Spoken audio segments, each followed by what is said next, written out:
Welcome, traveler. The campfire is lit, the frost bites at your fingers, and somewhere in the distance you can hear the sound of bowstrings snapping in the cold. Tonight, we begin not with knights in shining armor, not with lords in castles, not with the glory of medieval warfare, but with archers. You know what archers are famous for? Longbows. Agincourt. Heroic volleys that blotted out the sun. What they're not famous for.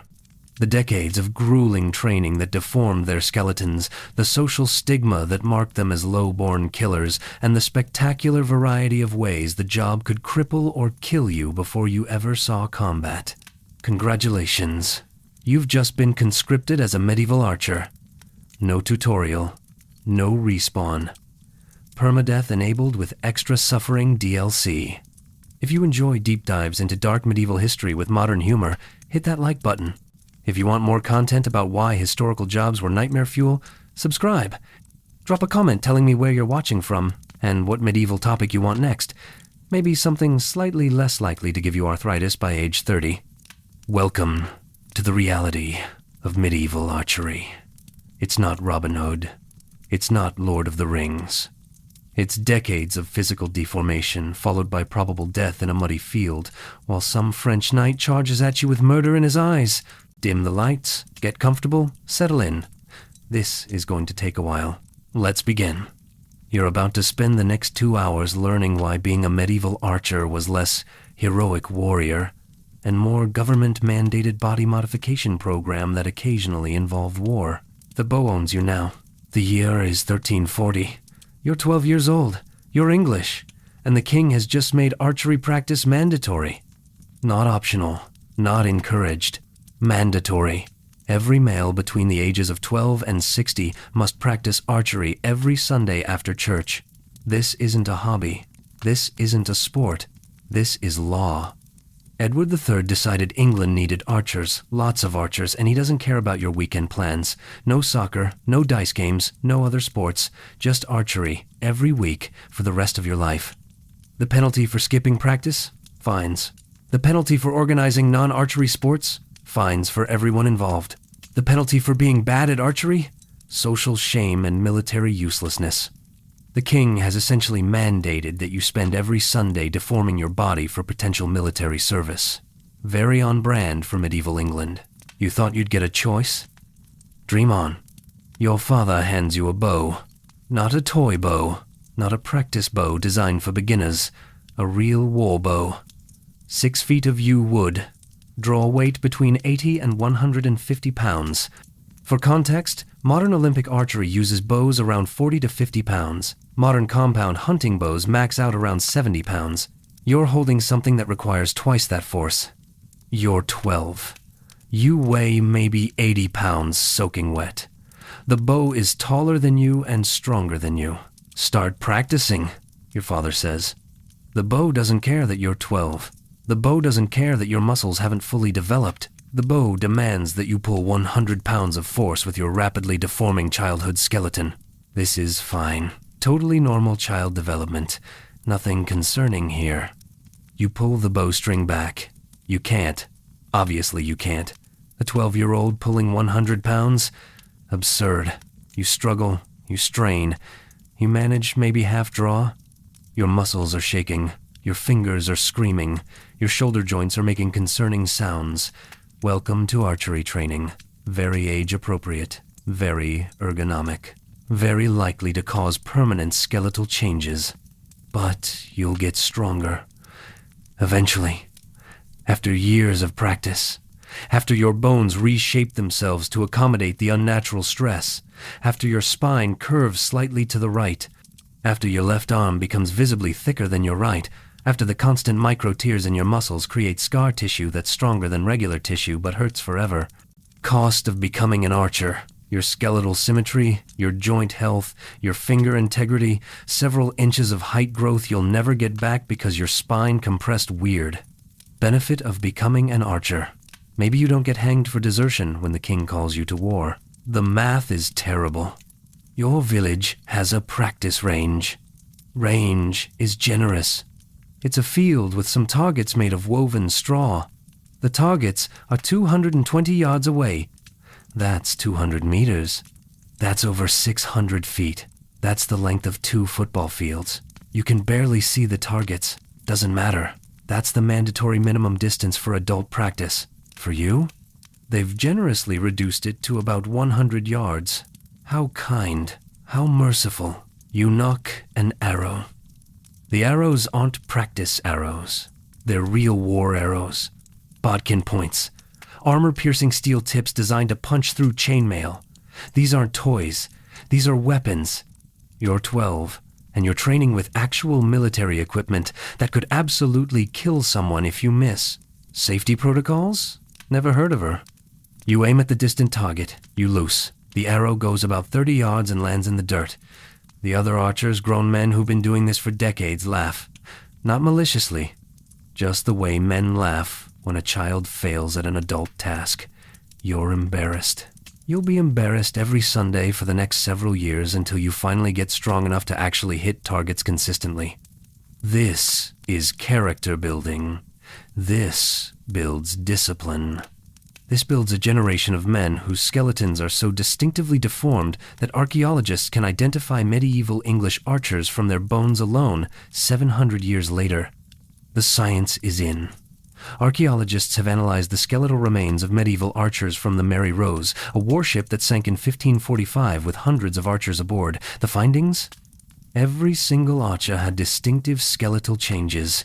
Enlarged left arms, twisted spines, compressed vertebrae, bone spurs on finger joints.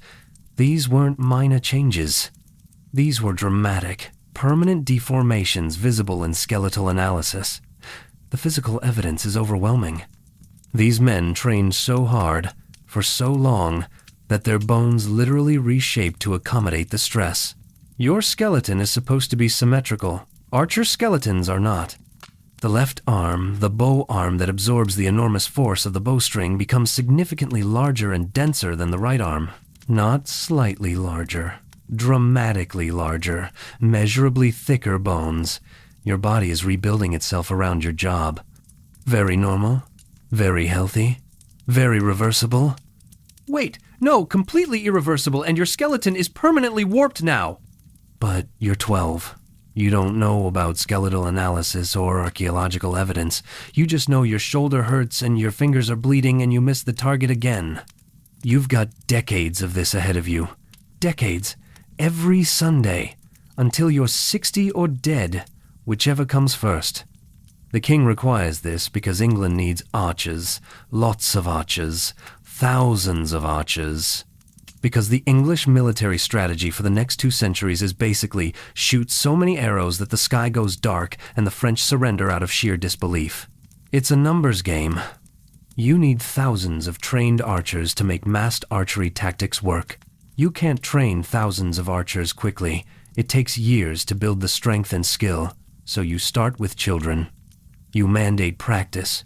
You create a culture where archery isn't optional. And it works. Horrifyingly. It works.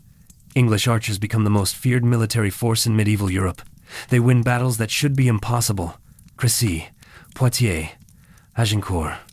English armies with massive archery corps defeat French armies with superior numbers and heavy cavalry. The longbow becomes a weapon of mass destruction. English archers become legendary. The cost? An entire generation of men with twisted spines and mangled fingers. But that's years away. Right now, you're 12, you're holding a bow you can barely draw, and your father is telling you to practice until sunset. You've got decades of Sunday practice ahead, decades of slowly building strength, decades of feeling your skeleton shift and adapt, decades of bleeding fingers and aching joints. You thought archery was elegant? You thought it was graceful? You thought it was the refined art of skilled marksmen? Wrong. It's a brutal, body-destroying grind that starts in childhood and ends with permanent disability or death. It's government-mandated physical deformation. It's systematic violence against your own skeleton in service of the king's military ambitions. It's trading your body's structural integrity for the ability to kill men at 200 yards. And the worst part? You don't even get paid for Sunday practice. This is mandatory unpaid training. You're sacrificing your body for free. The king gets an army of skilled archers. You get arthritis. Welcome to medieval archery. These were real people. Real boys starting training at 12. Real men whose bones we found and analyzed. Real skeletal deformations documented in archaeological literature. The physical evidence is overwhelming and depressing. They trained. They suffered. They fought. They died. Many of them. They deserve our acknowledgement. But let's talk about what happens next, because Sunday practice is just the beginning. Wait until you hear about what happens when you actually get good at archery. That's when things get worse. 5 years pass. You're 17 now. You've been practicing every Sunday since you were 12. 5 years. 260 Sundays. Thousands of arrows. Your body has changed. Your left arm is noticeably larger than your right. Not Jimbro larger. Structural larger. The bones are thicker. The muscles are denser. If you hold your arms out side by side, the difference is visible. Your friends joke about it. Your mother worries about it. The other archers nod approvingly, because it means you're training correctly. Asymmetrical muscle development is the goal. Congratulations, you've achieved body dysmorphia sponsored by the Crown. Your spine curves slightly to the right. You didn't notice it happening. It was gradual, imperceptible week to week. But 5 years of pulling a 100-pound bow while standing slightly twisted has rotated your vertebrae. Your posture is permanently altered. You'll never stand completely straight again. Modern chiropractors would have a field day. Medieval chiropractors don't exist, so you just live with it. Your fingers. Let's talk about your fingers. The 3 fingers you use to draw the bowstring index, middle, ring, are different now. The joints are enlarged. Bone spurs have formed where the string repeatedly stressed the finger bones. The fingertips are calloused so thick you could probably put out cigarettes on them. Not that cigarettes exist yet, but the principle stands. Your nerve endings have given up. Your fingers don't feel pain like they used to. They feel permanent ache instead. Want normal hands? Too bad. You've got archer hands now. Distinctive, deformed, instantly recognizable archer hands. If you ever commit a crime, your hands are a dead giveaway. Look for the man with the weird fingers is now a viable investigation strategy. But you're good now. Actually good. You can consistently hit targets at 220 yards. You can loose 12 arrows per minute. That's 1 arrow every 5 seconds.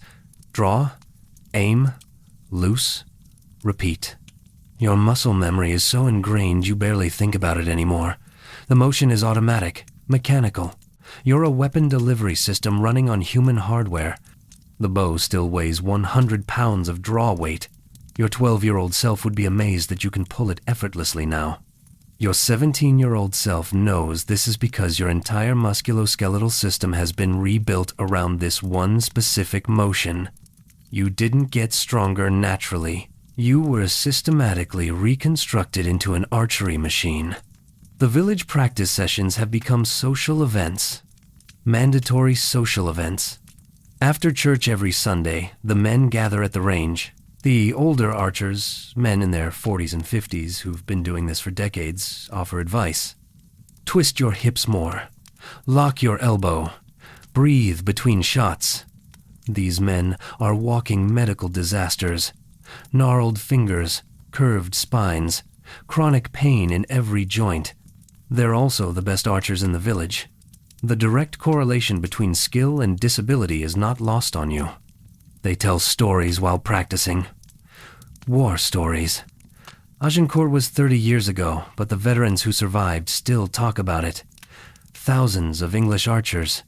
Tens of thousands of French knights and men-at-arms.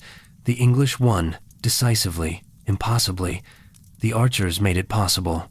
The veterans described the sound of massed archery. Thousands of bowstrings releasing simultaneously.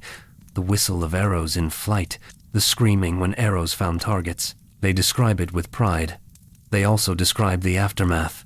The mud. The bodies. The French knights drowning in their own armor in the sucking mud of a churned-up battlefield.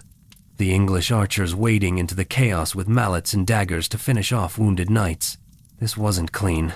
This wasn't honorable single combat. This was industrial-scale violence enabled by massed archery tactics. But England won. The archers were heroes, celebrated, feared. The French still haven't figured out an effective counter-strategy besides more armor and hope the arrows bounce off. Spoiler alert, the arrows don't bounce off. Bodkin points punch through plate armor at close range. The French keep trying the same tactics and keep losing.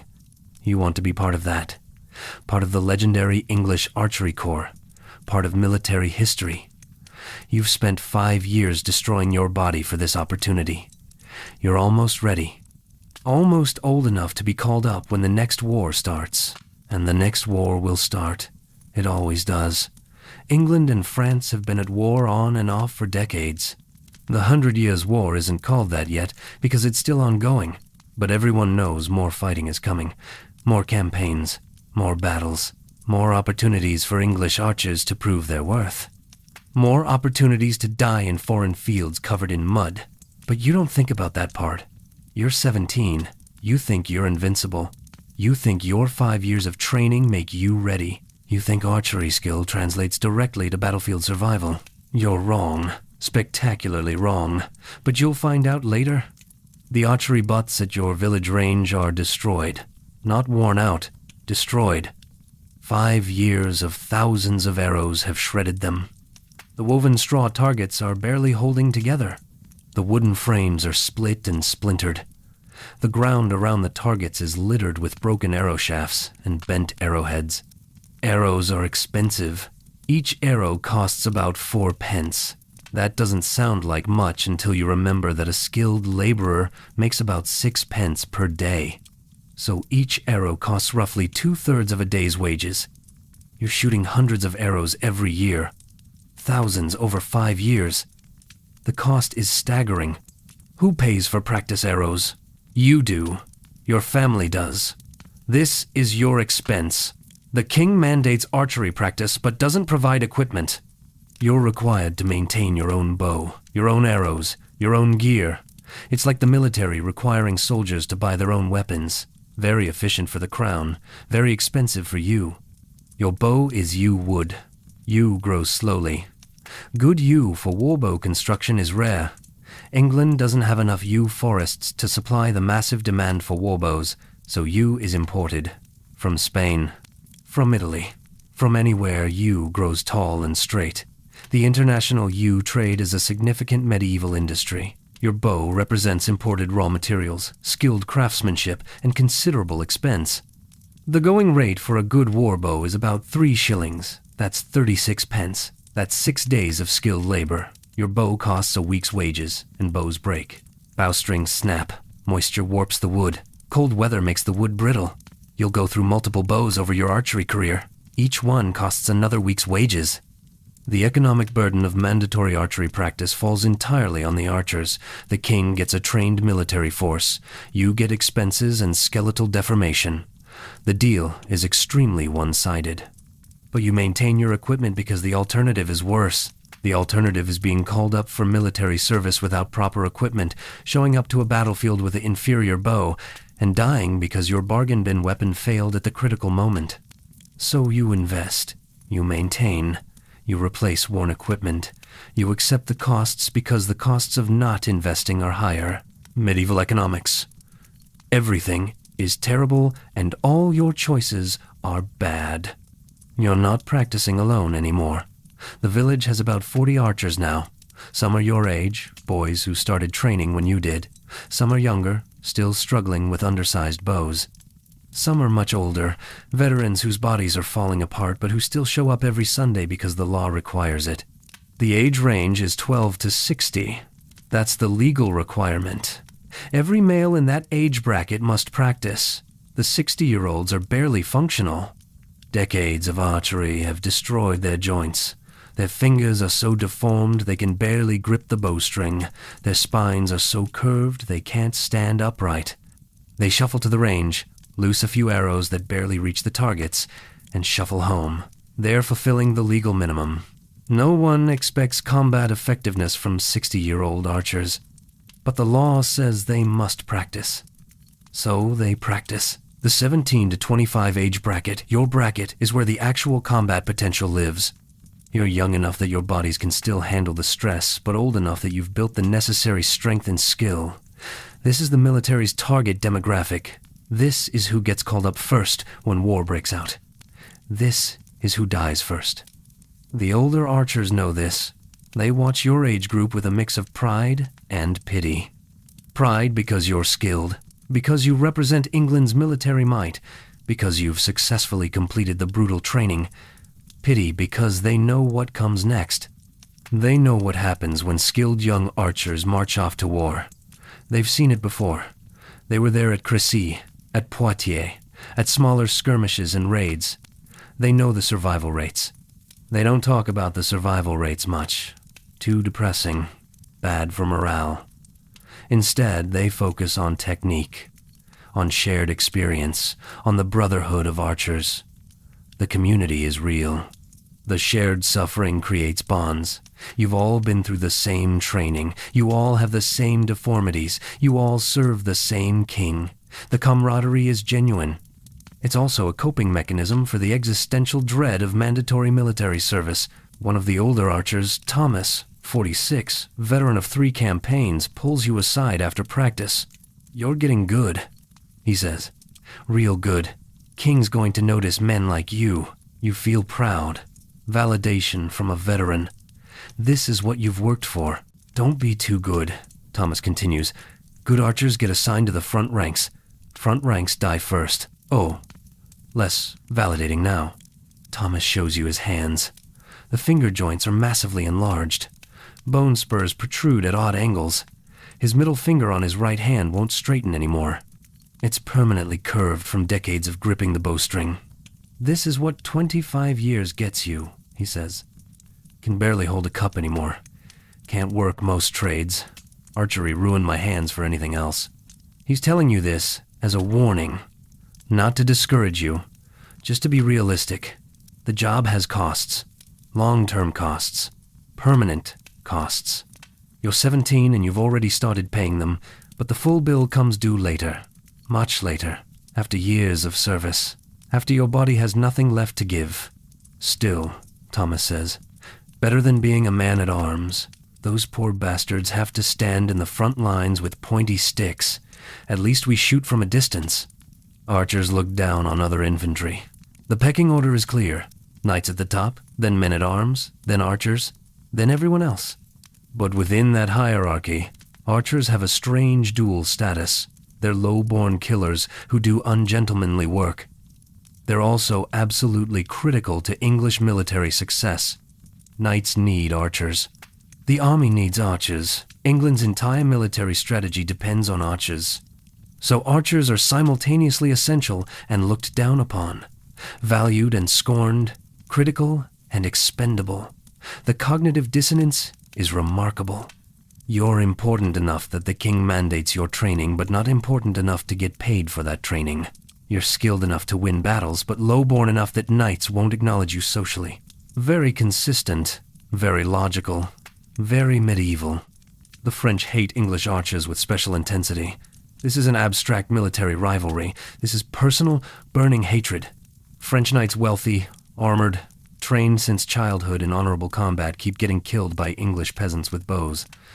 The humiliation is unbearable. The rage is palpable. French military doctrine says knights should dominate the battlefield.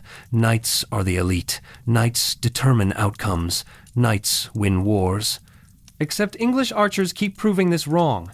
Keep killing knights at range before the knights can even engage in combat. Keep making expensive armor and years of knightly training irrelevant against massed archery. The French have tried everything. More armor, thicker armor, shields, mantlets, dismounting and advancing on foot to present smaller targets. Nothing works consistently. English archers adjust tactics, aim for horses instead of riders, target gaps in armor, focus fire on specific sections of enemy formations. The archers are adaptive, intelligent, tactically flexible. This makes them more dangerous and more hated. When French forces capture English archers, the treatment is brutal. Knights might be ransomed. Men-at-arms might be imprisoned. Archers, executed. Fingers cut off so they can never draw a bow again. hands amputated, summary executions. The French make examples of captured archers to discourage others. It doesn't work. It just makes English archers more determined and more vicious.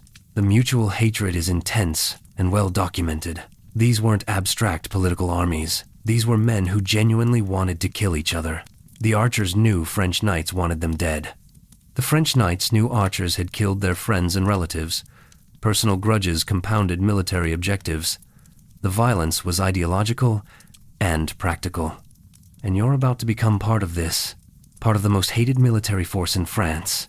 Part of the reason French knights grind their teeth at the mention of English armies. Part of the systematic humiliation of French chivalry by English peasants with bows. Congratulations.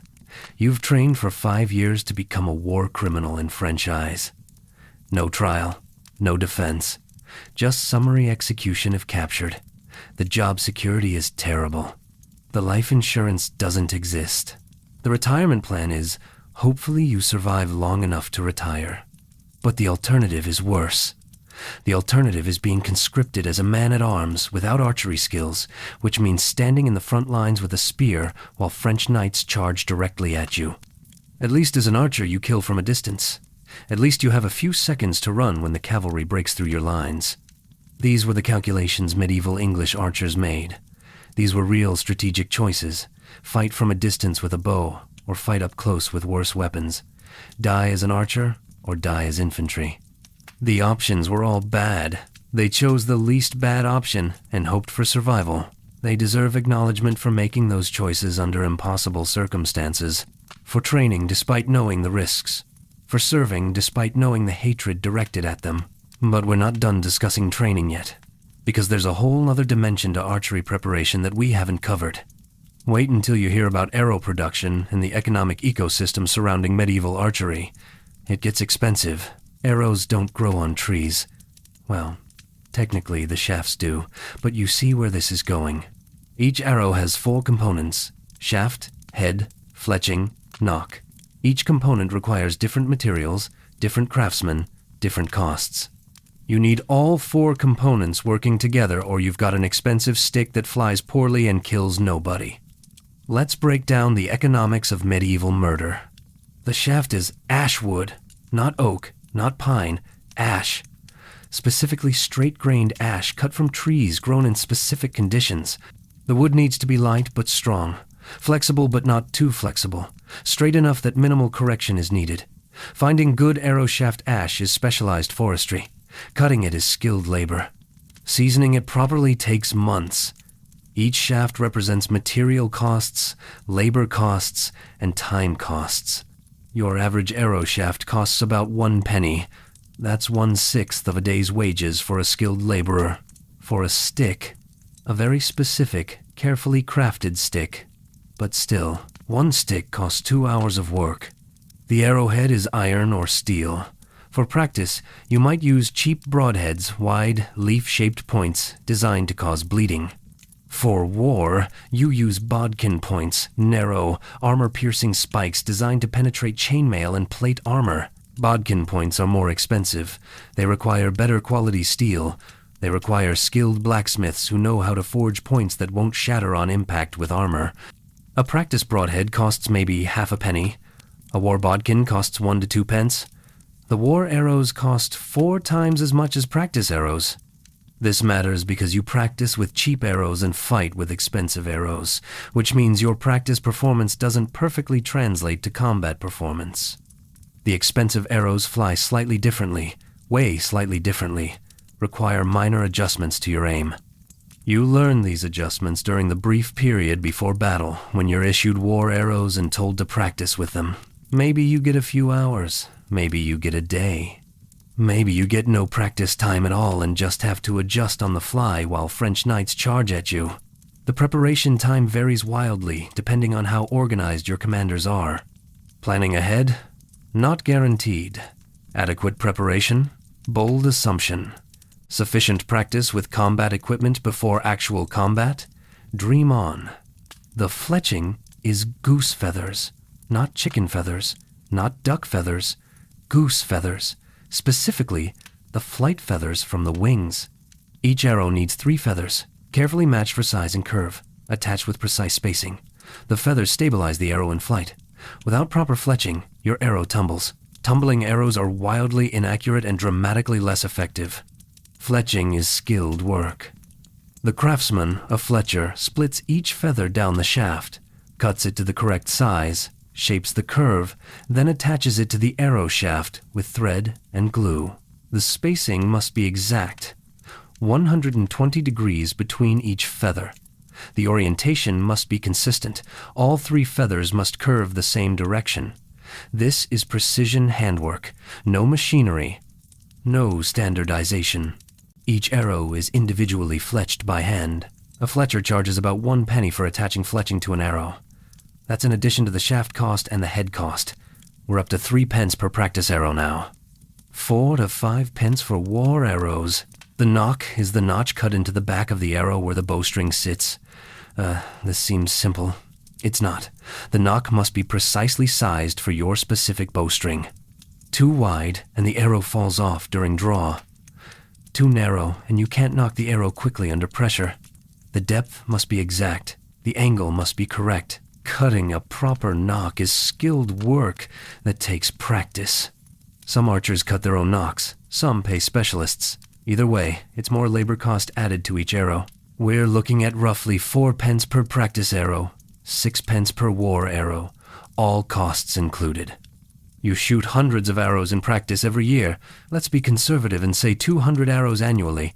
That's 800 pence. That's 66 shillings. That's over £3. For comparison, a skilled craftsman might earn 15 to 20 pounds per year. You're spending roughly 15-20% of a skilled worker's annual income on arrows. Just arrows. Not the bow, not the bowstring, not the other equipment. Just arrows. And arrows break, constantly. They hit rocks. They hit hard ground. They hit armor and shatter. They develop cracks in the shaft. They lose fletching. They bend. Medieval arrows are not reusable indefinitely. You might get a dozen shots from a practice arrow before it's too damaged to use. War arrows? You're lucky if you recover them at all after battle. The economic burden is crushing. This is why archery practice is dominated by men who have stable income or family support. Poor laborers can't afford the ammunition costs. Truly destitute peasants can't participate meaningfully. The mandatory archery law theoretically applies to all males aged 12 to 60, but in practice, economic barriers limit who can actually maintain consistent training. The king wants archers. The king mandates training. The king does not subsidize equipment. Very thoughtful, very supportive, very likely to create economic hardship for the families of archers. But you manage. Your family manages. You're not wealthy, but you're not destitute. Your father is a freeman farmer with land. You've got income. You can afford arrows. Barely. With budgeting, with sacrifices elsewhere. Your mother complains about the arrow costs. Your father reminds her that archery skill might keep you alive in war. The argument is circular and never-ending. Medieval household economics. Everything is terrible, and everyone is stressed about money. The Fletcher in your village is a man named Roger, 43 years old. Not an archer himself, bad eyesight, one leg shorter than the other from childhood disease. He can't fight, so he makes arrows for fighters. He's been fletching for 20 years. His workshop smells like glue and feathers. It's not pleasant. Roger produces about 30 arrows per day. That's his maximum output, working sunrise to sunset. 30 arrows. He's the only fletcher in a village of maybe 200 people, 40 of whom are practicing archers. The demand exceeds his supply. Significantly. He's got a backlog of orders that stretches weeks into the future. You want arrows? Get in line. Pay a deposit. Wait your turn. The arrow economy is a bottleneck. England needs tens of thousands of arrows for military campaigns. Hundreds of thousands. Millions over the course of extended wars. But arrow production is artisanal. Handcrafted. Limited by available skilled labor. You can't just scale up arrow production easily. You need more fletchers, more blacksmiths, more woodworkers, more raw materials, more of everything. The Crown addresses this through contracts, large-scale orders placed with craftsmen across England. Produce 10,000 arrows by Christmas. Here's your payment schedule. Failure to deliver means fines or worse. The crown essentially conscripts craftsmen into military production. The craftsmen comply because refusing the crown is a good way to end up in legal trouble. But even with crown contracts, production struggles to meet demand. Major military campaigns require massive arrow stockpiles. The Battle of Agincourt, where English archers famously won the day, involved somewhere between 5,000 and 6,000 English archers. Each archer carried 2 sheaves of arrows. Each sheaf held 24 arrows. That's 48 arrows per archer minimum. Multiply that out, that's 240,000 to 288,000 arrows just for the initial supply. And battles consume arrows fast. Archers shot at maximum rate for hours. They ran out. They scavenged arrows from corpses. They pulled arrows from the ground and reused them if possible. The logistics are staggering. 250,000 arrows minimum, all handcrafted, all transported to France, all distributed to archers before battle. The organizational complexity is immense. And this is just one battle. England fought dozens of major battles during the 100 Years' War, plus countless smaller engagements, raids, and sieges. The cumulative arrow consumption is almost inconceivable. Where did all those arrows come from? Craftsmen like Roger. Thousands of Rogers across England, working long hours, producing arrows in bulk, funded by crown contracts and private purchases. The medieval military-industrial complex ran on artisanal labor. No factories, no assembly lines, just skilled craftsmen working individually to supply armies.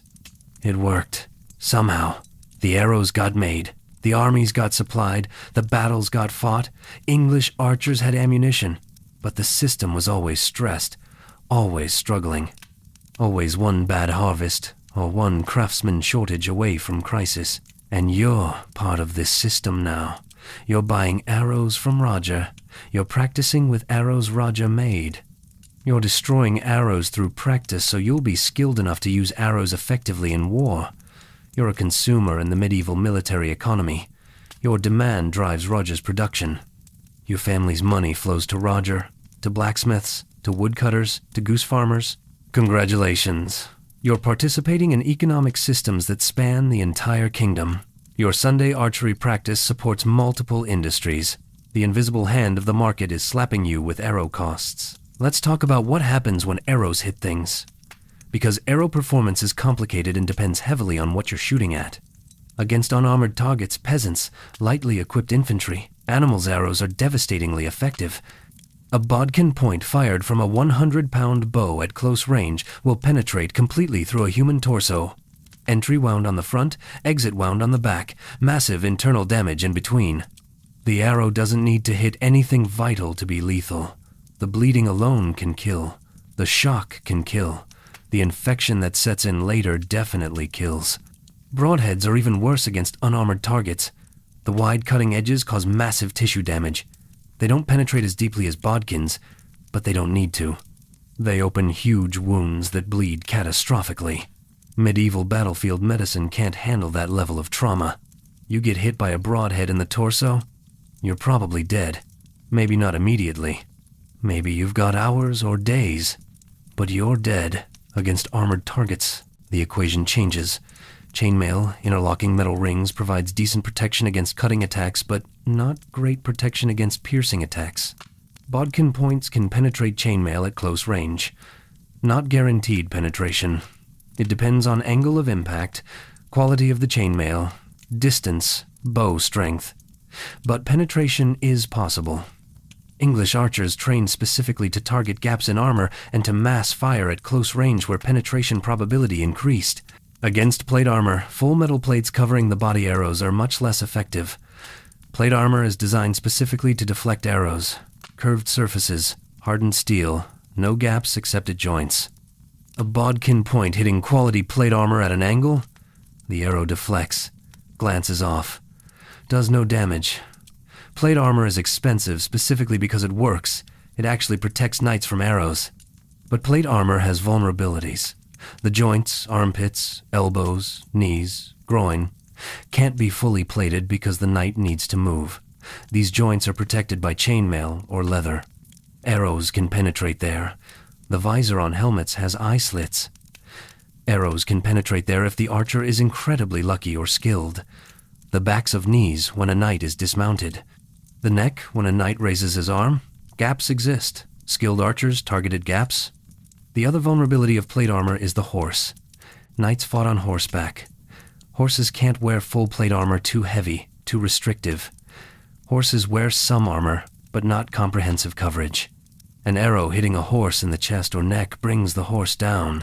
The knight gets thrown. Suddenly the knight is on the ground, probably stunned, definitely disoriented, surrounded by English infantry with mallets and daggers.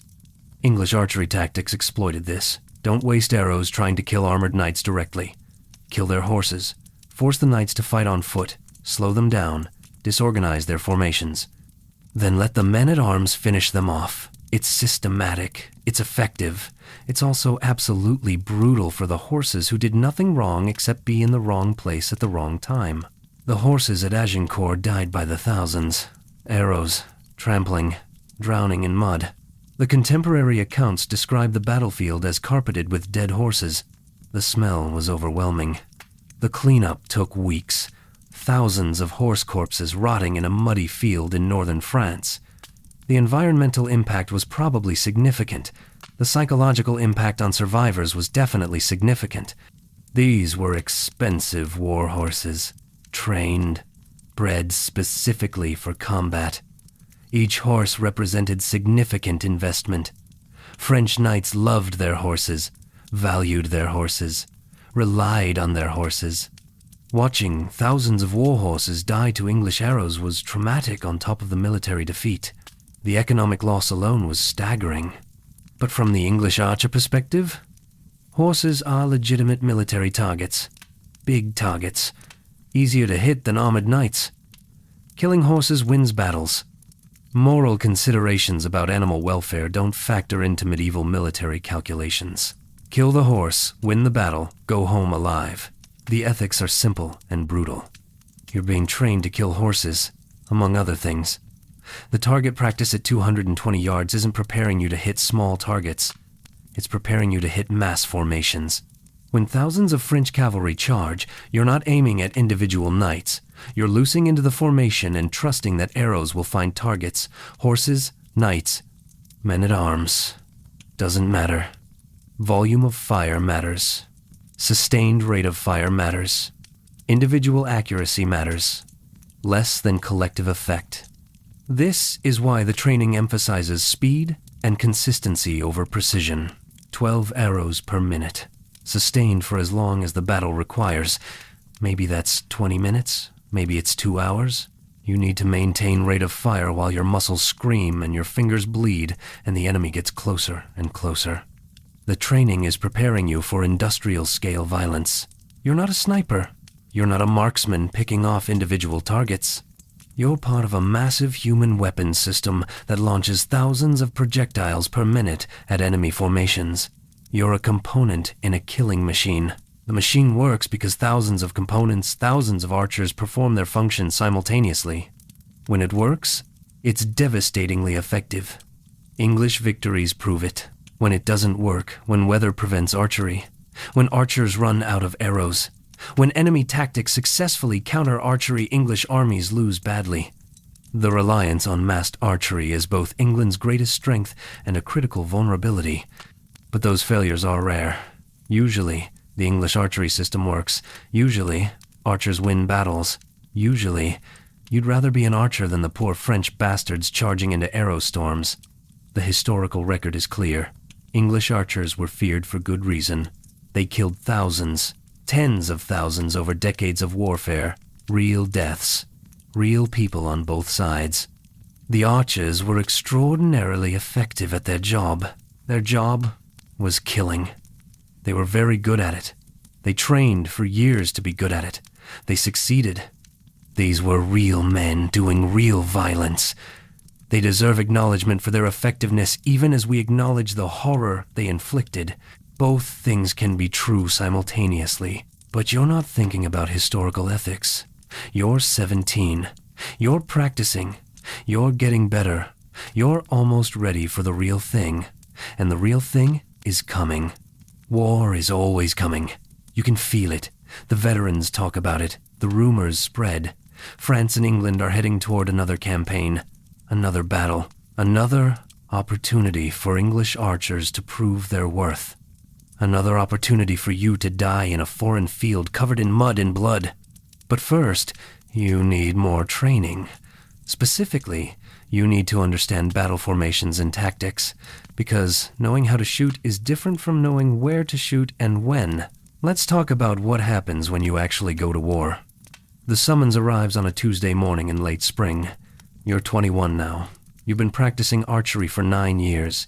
Your body is a walking advertisement for repetitive stress injuries. Your spine curves right. Your left arm is visibly larger. Your fingers look like you've been in a bar fight with a hammer. You're also exceptionally skilled at launching pointy sticks at high velocity. The royal commissioners arrive in your village with lists. They're conducting a military levy. The king needs archers for a campaign in France. They're selecting men from every village based on population and archery skill. Your village owes 5 archers. There are 40 practicing archers in the village. The commissioners will choose 5. You're thinking maybe you won't get selected. Maybe they'll pick the older, more experienced men. Maybe your 9 years of training won't be enough to catch their attention. Wrong. The commissioners watch the archers practice for about an hour. They note who hits targets consistently, who shoots fast, who has proper form. They're not subtle about their selection process. They point at men and say, "You're coming." 5 men. You're the second one chosen. Congratulations. You've been conscripted. Mandatory military service. Non-optional. The penalty for refusing is execution for desertion. The king owns you now. You're going to France whether you want to or not. Your mother cries. Your father looks simultaneously proud and terrified. Your younger siblings don't fully understand what's happening. The other selected men look grim. Everyone knows the statistics. Everyone knows archers die in war. Not all of them, but enough. More than enough. The commissioners tell you to report to the muster point in 2 weeks.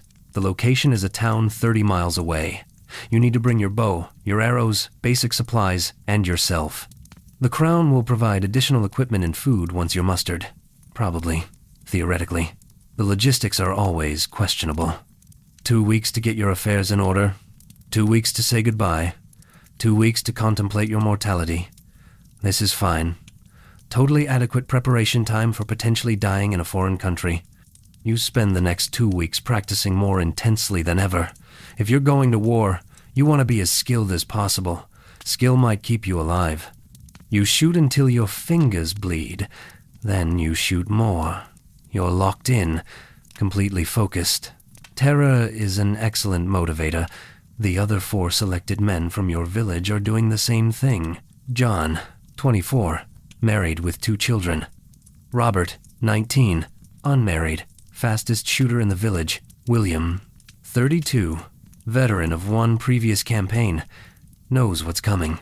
Thomas, the younger, not the same Thomas who warned you years ago. Different Thomas, 26, recently inherited his father's farm. You're all coping differently. John is stoic, focused on providing for his family before he leaves. Robert is excited, foolishly thinks war will be an adventure. William is quietly drinking more than usual. Thomas is obsessively checking and rechecking his equipment. You're practicing until your body gives out. These are your companions, your fellow conscripts. You'll march to war together. You might die together. The bonding is immediate and uncomfortable. Nobody wants to get too close to someone who might be dead in a few months. But the shared fate creates connection anyway. Medieval military psychology. Bond with your squad while simultaneously emotionally preparing for their deaths. Very healthy. Very sustainable. Very likely to cause lasting trauma if you survive. 2 weeks pass too quickly. You report to the muster point as ordered. The town is chaos. Hundreds of men from dozens of villages, all conscripted, all confused, all worried. The commissioners are trying to organize people into units. The noise is overwhelming. Nobody knows what's happening. The military organization is somewhere between barely functional and complete disaster. You're assigned to a company of 100 archers. Your company is combined with 9 other companies to form a battalion of 1,000 archers. The battalion is part of a larger army of maybe 8,000 men, total archers, men-at-arms, knights, support staff. The scale is staggering. You've never seen this many people in one place. The logistics of moving 8,000 men are incomprehensible. The army has supplies. Sort of. There are wagons with food, arrows, equipment. Not enough wagons, not enough supplies. The Crown promises more supplies will arrive. Though the promise is not reassuring, you're starting to understand why William was drinking. Your company commander is a knight named Sir Richard. Mid-30s, veteran of multiple campaigns, thoroughly exhausted by the organizational chaos. He addresses the company.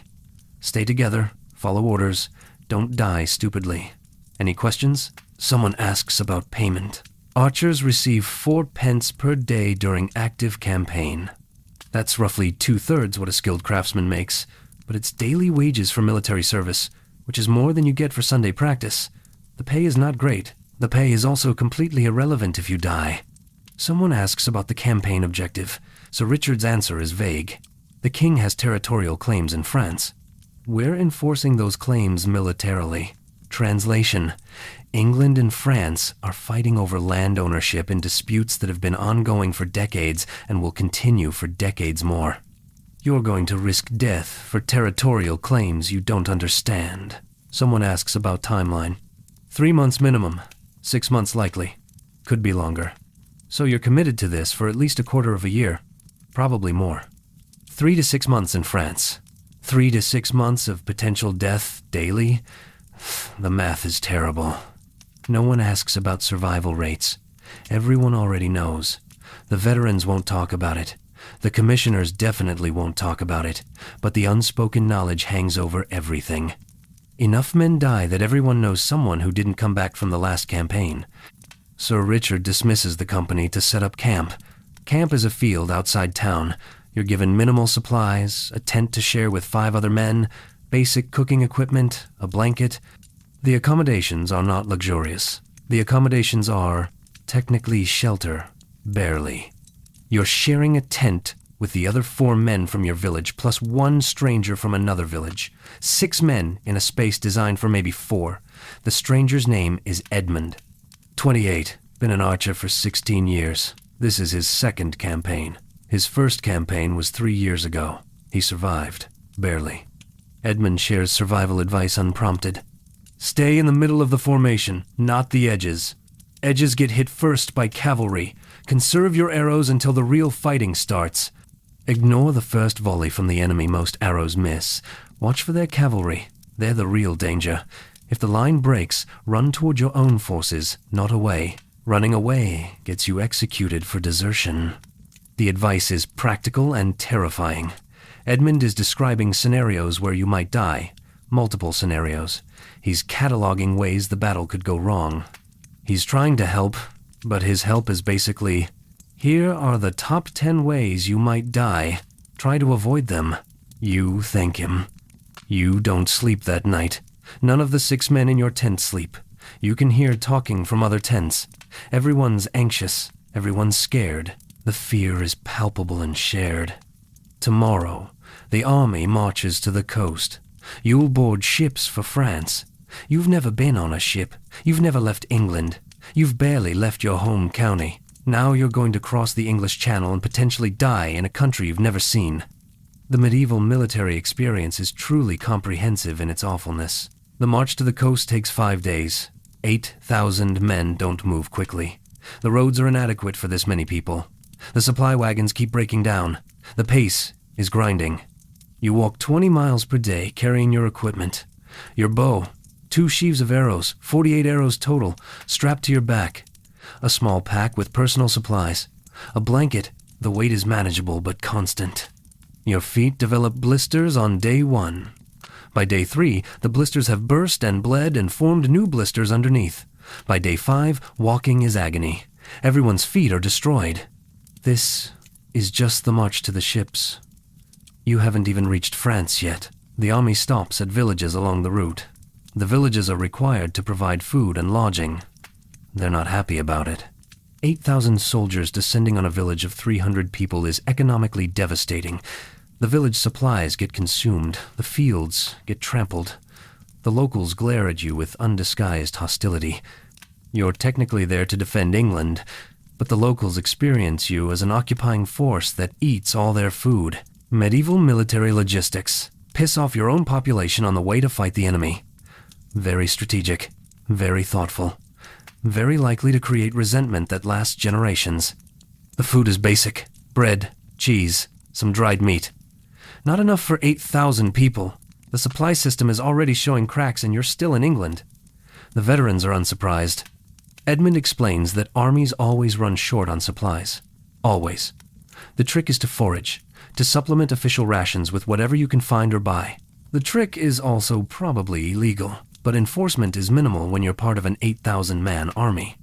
You reach the coast on day 5. The ships are waiting. About 40 ships. They're not impressive. They're merchant vessels temporarily conscripted for military transport. The boats are cramped, old, questionable. The English Channel is notoriously rough. You're going to cross it in these boats. The crossing is scheduled for dawn tomorrow, weather permitting. The weather is not looking good. Dark clouds, rising wind. The sailors are nervous. The soldiers are nervous. Everyone is nervous. You spend the night on the beach. No tents this time, just sleeping on the ground wrapped in your blanket. The sand is cold and damp. The wind is picking up. The waves are getting larger. This is going great. Truly excellent conditions. Edmund tells you the channel crossing is usually terrible. You'll probably vomit. Everyone vomits. The boats rock constantly. The space below deck is cramped and airless. You'll be packed in with 50 other men. The smell is unbelievable. Try to stay above deck if possible, but if the weather is bad, they'll force everyone below to prevent people washing overboard. The medieval naval experience is competing with medieval land experience, for which can be worse. It's a close competition. Robert, the 19-year-old from your village who thought war would be adventurous, is reconsidering his enthusiasm. He's been quiet since the march started. The reality of military life is settling in. The adventure is less adventurous than anticipated. More blisters, more exhaustion, more sitting around waiting, less glory. William, the veteran, has been drinking steadily since you left the muster point. He's not drunk exactly, but he's maintaining a baseline level of alcohol that suggests he's coping through chemical assistance. The commanders don't stop him. They probably understand. Alcohol is one of the few coping mechanisms available. John, the married man with 2 children, writes letters home whenever the army stops. He's written 4 letters in 5 days. The letters probably won't reach his family before the army leaves England, but he writes them anyway. The ritual provides comfort. The illusion of communication with loved ones helps. Thomas, the younger, maintains his equipment obsessively. He's checked his bowstring 17 times today. You counted. He's convinced that equipment failure will kill him, so he prevents equipment failure through constant vigilance. It's probably excessive. It's definitely a coping mechanism. You're coping by not coping. You're just pushing through. One step after another. Don't think about tomorrow. Don't think about France. Don't think about battles. Just focus on the immediate next thing. Walk to the next village. Eat the next meal. Sleep until morning. Survive until the next checkpoint. These were real coping strategies used by real medieval soldiers. The historical record includes letters, journals, administrative documents that capture the anxiety of pre-battle periods. The fear was real. The dread was real. These men knew they might die. They marched anyway, because refusing meant execution. They deserve acknowledgement for facing that fear, for marching despite knowing the odds, for coping as best they could with impossible stress. But tomorrow, you cross the Channel. Tomorrow, you reach France. Tomorrow, this becomes real in ways you can't fully imagine yet. Wait until you hear about the actual sea voyage. It's worse than Edmund described. Much worse. Dawn breaks. The weather has not improved.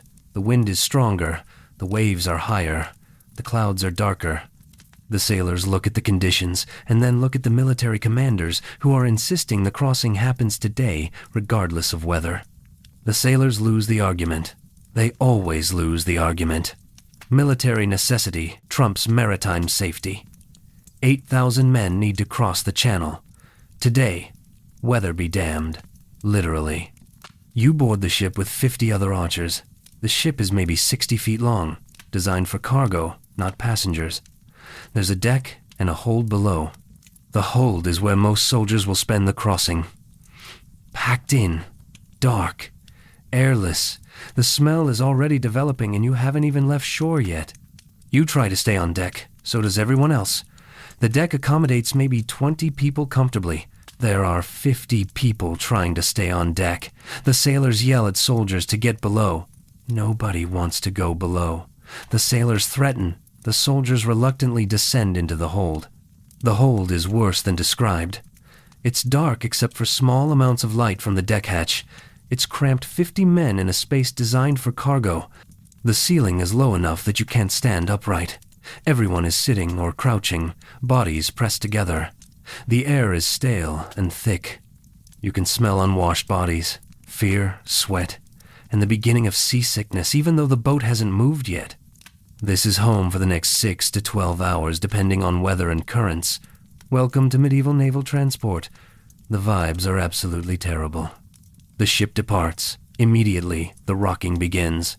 The English Channel is not calm. It's never calm. Today, it's especially uncalm. The waves are substantial. The ship rises and falls with each wave. The motion is constant and nauseating. Your stomach lurches. Everyone's stomach lurches. Within 30 minutes, men are vomiting. The smell of vomit joins the smell of unwashed bodies and fear. There's nowhere to vomit except the hold. Some men try to aim for corners. Most just vomit wherever they happen to be sitting. The floor of the hold becomes a nightmare. Vomit, seawater that's leaking through the hull planks, spilled rations. The liquid sloshes back and forth with each wave. You're sitting in it. Everyone is sitting in it. You're cooked. Absolutely cooked. This is the worst experience of your life so far, and you haven't even reached France yet. Edmund was right. Everyone vomits. You vomit. Robert vomits. John vomits. William vomits. Thomas vomits. The stranger sitting next to you vomits on your leg. You don't even care anymore. Additional vomit is barely noticeable when you're already sitting in collective vomit. The crossing is supposed to take 6 hours in good weather. Today's weather is not good. The wind is wrong. The currents are wrong. The sailors estimate 10 to 12 hours. 10 to 12 hours in this hold. In this smell. In this motion. You're genuinely unsure if you'll survive. Not because the ship will sink, though that's possible, but because the experience itself might kill you through sheer awfulness. Medieval naval warfare doctrine. Weaken the enemy by making your own soldiers so miserable they don't care if they die anymore. Very advanced tactics. Some men are praying. Some are groaning. Some are silent, having progressed beyond groaning to quiet acceptance of suffering. You're in the groaning phase. Every wave makes you groan. The groaning is involuntary. Your body is expressing its displeasure with the situation through constant vocalization. Hours pass. You lose track of time. Everything blurs together. Rock, vomit, groan, rock, vomit, groan. Repeat, forever. This is your life now. This is eternity. You will die on this ship, and your soul will be stuck rocking forever in a vomit-filled hold. Around hour 7, the motion changes slightly. The rocking becomes less violent. The ship is approaching the French coast. The worst might be over. Might. No guarantees. The channel is treacherous until you actually reach land. Hour 9, someone yells from the deck. Land! The relief is overwhelming. Collective. Every man in the hold feels it simultaneously. You're not going to die on this ship. Probably. You're going to reach France and die on land like a civilized person. Much better. Very preferred death location. The ship approaches the French coast. The port town is Calais, an English-controlled port in France. Yes, England controls parts of France. The territorial situation is complicated and has been for decades.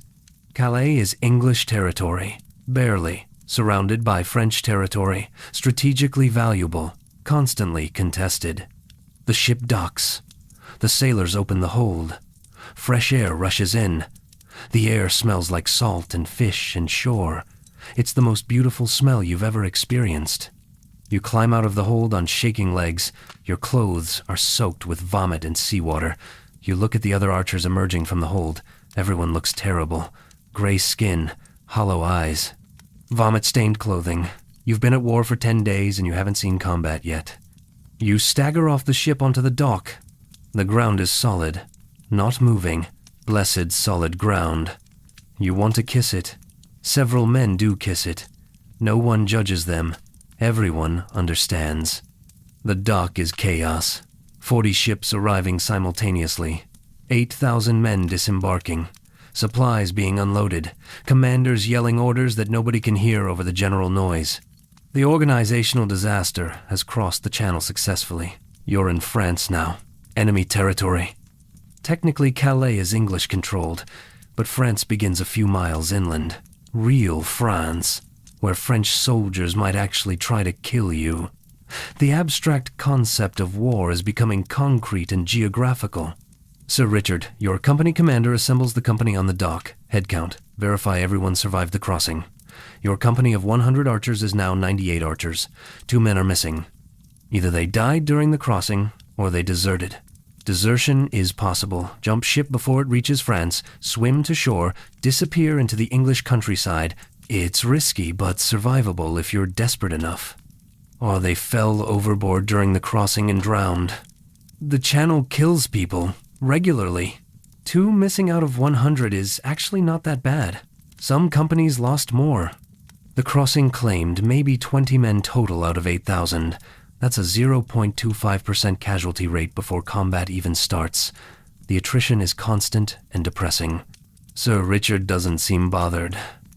Acceptable losses, he says.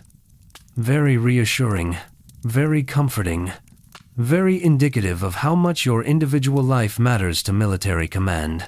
The company is ordered to set up camp outside Calais. The army will rest here for a few days before marching inland. Rest is generous. You'll be working constantly, setting up camp, unloading supplies, preparing equipment, recovering from the crossing. Military rest is different from civilian rest. You set up tents in a muddy field? The field was probably beautiful before 8,000 soldiers turned it into a churned-up mud pit. Now it's a disaster. The mud is ankle-deep in places. Everything is wet. Your clothes are still wet from the crossing. The ground is wet. The air is wet. Wetness is the default state of existence now. Your tent group 6 men, including Edmund, works together to set up shelter. The tent is waterlogged and heavy. The tent poles are warped. The stakes won't hold in the soft mud. After an hour of struggling, you have something that technically qualifies as a tent but won't withstand any serious weather. It'll have to do. Medieval camping is not about comfort.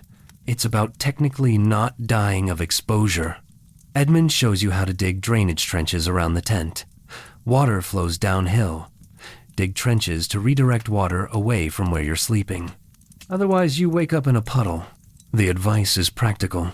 The fact that you need this advice is depressing. You're in your 20s and you're learning how to prevent drowning in your sleep from rainwater.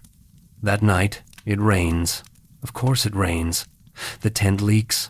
The drainage trenches help, but don't eliminate the water problem. You sleep fitfully in damp clothing, on damp ground, under a damp tent. The experience is miserable but survivable. You're developing a new baseline for acceptable conditions. The baseline is much lower than it was 10 days ago. Morning arrives, gray, wet, cold. Welcome to France. The army is assembling for a march inland. The actual campaign is beginning. For 10 days you've been traveling, marching, sailing, camping, but now the real movement starts. You're heading toward French-controlled territory, toward potential combat, toward the actual war part of going to war. Sir Richard briefs the company. The army is marching to engage a French force approximately 50 miles inland. The French have a fortified position. The English plan is to besiege or force a battle. The details are vague because military intelligence is terrible and nobody really knows what the French are doing or where exactly they are. You're marching into the unknown, literally. The commanders don't have maps. They have rough geographical knowledge and scouts. That's it. Modern GPS? Never heard of her. Accurate cartography? Not invented yet. You're navigating by asking locals for directions and hoping they don't lie. The locals might lie. The locals are French. England is invading. The locals have no reason to help and many reasons to misdirect English soldiers into ambushes or difficult terrain. The linguistic barrier doesn't help. Most English soldiers don't speak French. Most French locals don't speak English. Communication happens through gestures and the few bilingual individuals scattered throughout the army. Medieval military intelligence gathering. Absolute chaos, held together by prayer and luck. The march inland begins. 8,000 men marching through French countryside. The scale of movement is visible for miles. You're not sneaking. You're not subtle. You're a massive military force moving slowly through agricultural land. The French know you're coming. They've known since you landed. Surprise is not part of the strategy. The French countryside is different from England. The villages look different. The fields are organized differently. The people dress slightly differently. You're definitely in a foreign country. The foreignness is unsettling. Everything is almost familiar, but not quite. Uncanny valley, but for geography and culture. The villages you pass are hostile. Residents see the English army approaching and hide. Lock doors. Move valuables.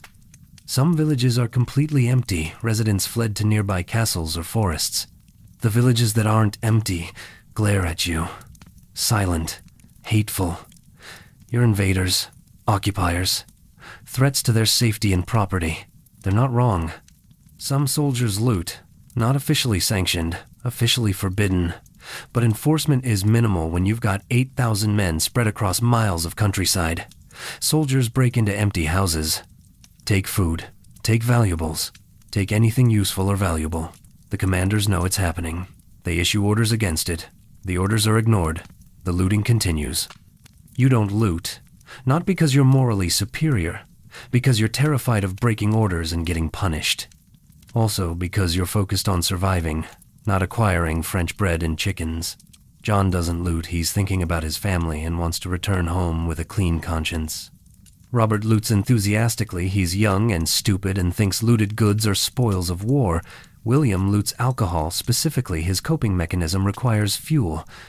Thomas doesn't loot, too busy obsessively maintaining equipment. Edmund loots, strategically supplementing inadequate rations with whatever food he can find. The moral spectrum of looting is wide and complicated. Survival sometimes requires taking resources from hostile populations. Ethics become flexible when you're hungry in enemy territory. Medieval military conduct is not a philosophy seminar. It's brutal pragmatism with occasional pretensions of honor. 3 days of marching inland. 3 days deeper into France. 3 days further from the English Channel and safety. The army is stretching thin. Supply lines are questionable. Communication with England is severed. You're committed now. The only way out is forward through whatever awaits, or backward through miles of hostile territory. The scouts report French forces ahead. A large force, entrenched position. The battle is coming. Maybe tomorrow. Maybe in a few days. Soon. The knowledge spreads through the army. The mood shifts. The abstract concept of combat becomes imminent reality. You're about to fight. Actually fight. You've trained for 9 years. You've been conscripted. You've marched across England. You've survived the Channel crossing. You've marched through France. Now you're going to stand in a field and shoot arrows at French soldiers who will be shooting arrows back and sending cavalry to kill you. The fear is intense, paralyzing. Everyone feels it. The veterans hide it better. The new soldiers, you included, are visibly terrified. Edmund notices. First battle is always the worst, he says. You don't know what to expect. The fear is worst before it starts. Once the fighting begins, you're too busy to be scared. The terror is anticipatory. Trust your training. Stay in formation. You'll be fine. The reassurance is kind, but not convincing. Edmund is trying to help. His help is limited by the reality that you might die tomorrow, and both of you know it. That night, men pray. Some write letters home. Some sharpen weapons obsessively. Some drink if they have alcohol. Some sit silently, staring at nothing. Everyone copes differently with pre-battle dread. There's no right way to face potential death. You just face it however you can. You pray. You're not particularly religious, but prayer is something to do. Prayer is a ritual. Prayer might help. probably doesn't help, but the act of praying provides structure to the terror. You pray for survival, for skill, for your family, for quick death if death is inevitable, for anything that might improve the odds. These were real prayers said by real soldiers. The historical record includes prayer books carried by medieval soldiers, letters mentioning prayers, records of religious services before battles. Faith mattered to many medieval people, and facing death intensified that faith. They prayed, they hoped, they prepared as best they could. Tomorrow, the fighting begins. Tomorrow, you find out if 9 years of training was enough. Tomorrow, everything becomes real in ways you can't imagine yet. But first, sleep. If you can, sleep. Most men can't. The camp is quiet but not peaceful. Thousands of men lying awake contemplating mortality. The silence is thick with dread.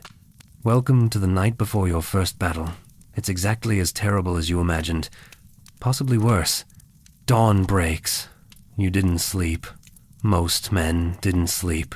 You spent the night listening to the sounds of 8,000 anxious soldiers trying not to think about dying. Now the sun is rising, and the thinking about dying phase transitions into the possibly actually dying phase. Breakfast is bread and water. Your stomach is too knotted to eat much. You force down a few bites because Edmund tells you that fighting on an empty stomach is worse than fighting on a nervous stomach. You don't know if this is true. You eat anyway. The army assembles. Companies form into battalions. Battalions form into divisions. The organization takes hours. 8,000 men don't arrange themselves quickly. The commanders ride back and forth yelling instructions. The soldiers shuffle into approximate formations. The chaos slowly becomes structure. Barely. Your company now, 98 archers, is positioned in the center of the archer line. The archer line is 5,000 men wide. 5,000 archers.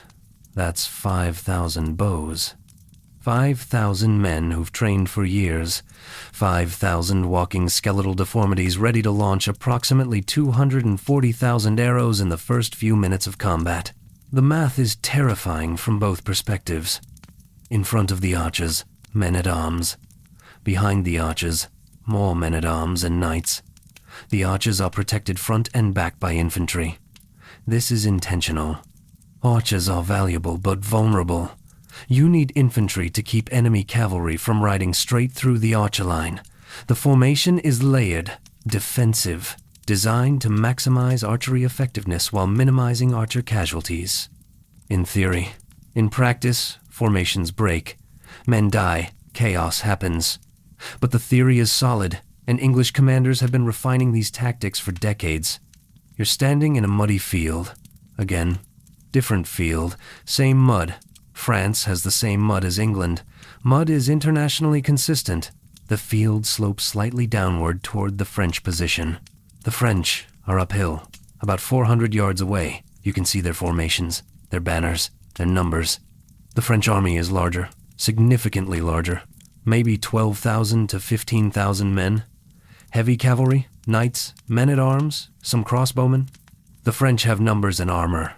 The English have archers and desperation. The tactical matchup is classic. The French cavalry is the main threat. Hundreds of armored knights on armored horses. Each knight represents years of training and massive financial investment. Each knight is a combat professional. Each knight is individually far more skilled than you.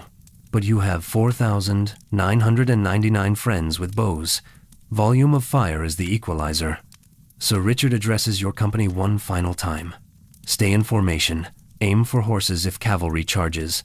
Aim for gaps in armor if they dismount. Shoot fast. Don't stop shooting until ordered.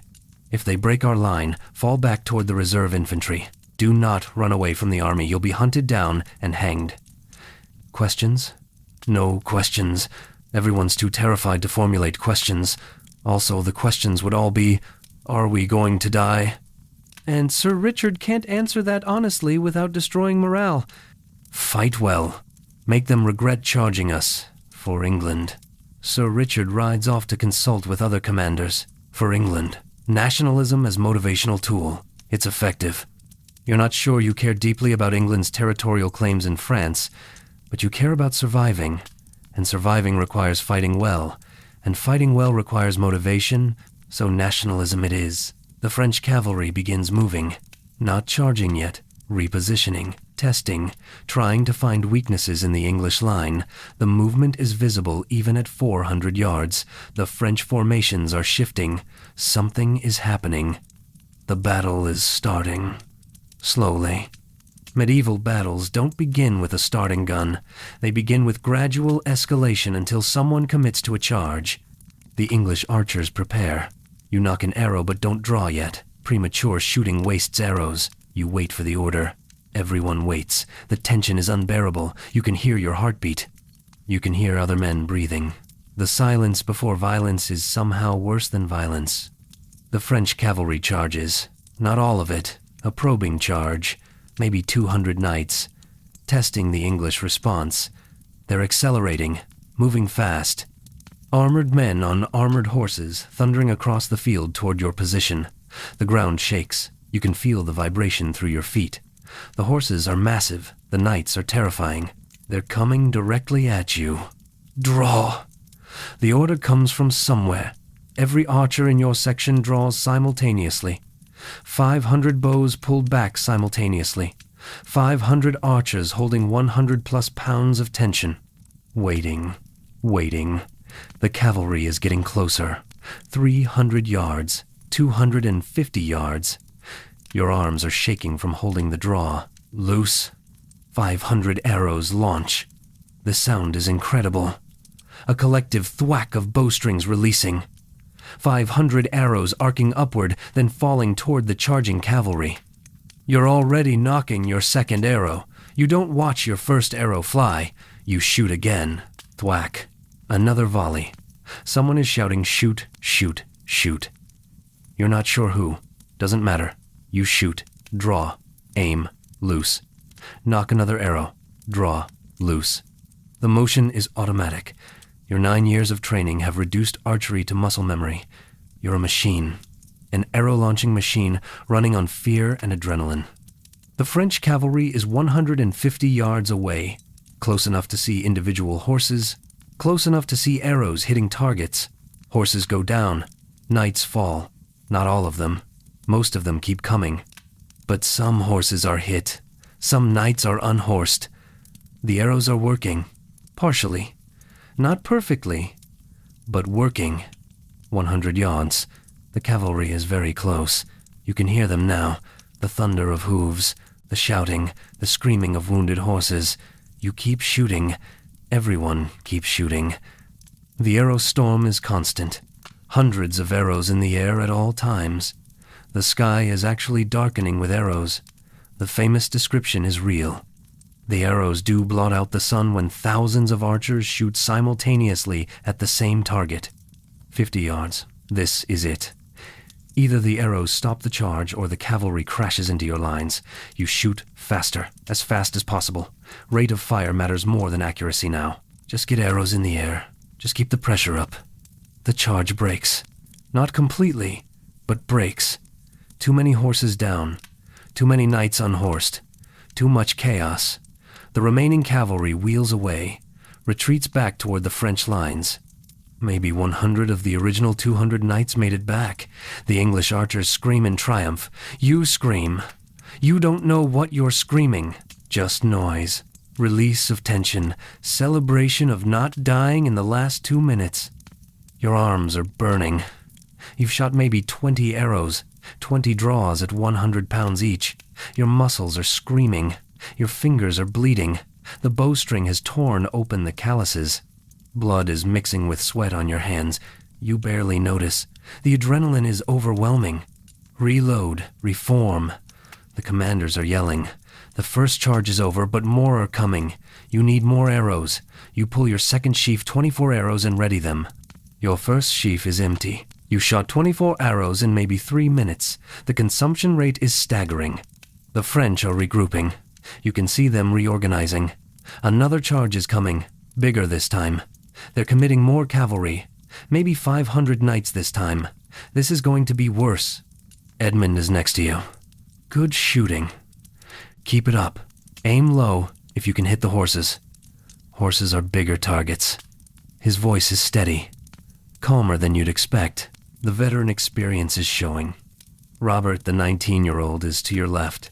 He's pale, shaking. He shot maybe 10 arrows during the first charge. Too slow, too scared. He's going to need to speed up or he's going to die. You want to help him, but you're too focused on your own survival. Everyone is focused on their own survival. The collective survival depends on individual survival. Harsh, but true. The French cavalry charges again. Bigger charge, more committed. They learned from the first charge. This time, they're not charging in a straight line. They're spreading out, making themselves harder targets, trying to overwhelm specific sections of the English line. Draw. You draw. The motion is painful now. Your muscles are already fatigued. Drawing a 100-pound bow 20 times in 3 minutes is not sustainable long term, but you draw anyway. You have to. The alternative is death. Loose. The second battle begins. The arrow storm resumes. The French cavalry is spreading the English fire by attacking across a wider front. Smart tactics. More horses survive the initial volleys. More knights get closer to the English lines. This is significantly more dangerous. You shoot, and shoot, and shoot. You stop counting arrows. You just shoot until the current sheaf is empty, then grab more arrows from wounded archers or the supply baskets behind the lines. Someone is bringing forward more arrows. The supply system is functioning, barely. The French cavalry reaches the English men-at-arms. The infantry lines clash. The sound is horrendous. Metal on metal. Men screaming. Horses screaming. The organized battle has become brutal close combat. The archers continue shooting, but carefully now. You're shooting into a melee. Hitting English soldiers is possible. You aim for obvious French targets. Knights still mounted. Knights separated from the main melee. A French knight breaks through the infantry line. He's riding directly toward the archers. Toward you. This is the nightmare scenario. Cavalry in the archer line. The archers scatter. You run. Everyone runs. The knight is swinging a sword. He cuts down 2 archers before English men-at-arms bring down his horse. The knight falls. Infantry pile on him. He's dead in seconds. The archers reform. You're shaking. That knight came within 20 feet of you. You could have died. You almost died. You didn't die, but you could have. This is the worst experience of your life. Actually, the worst. The channel crossing was miserable. This is lethal. This is men trying to murder you actively. This is combat. This is war. This is what 9 years of training prepared you for, and you're barely handling it. But you're handling it. You're still alive, still shooting, still in formation mostly. The training is working. The muscle memory is working. Your conscious mind is terrified, but your trained body is performing the necessary actions. The disconnect is surreal. Hours pass. The battle continues. Not constant fighting. Waves. The French charge.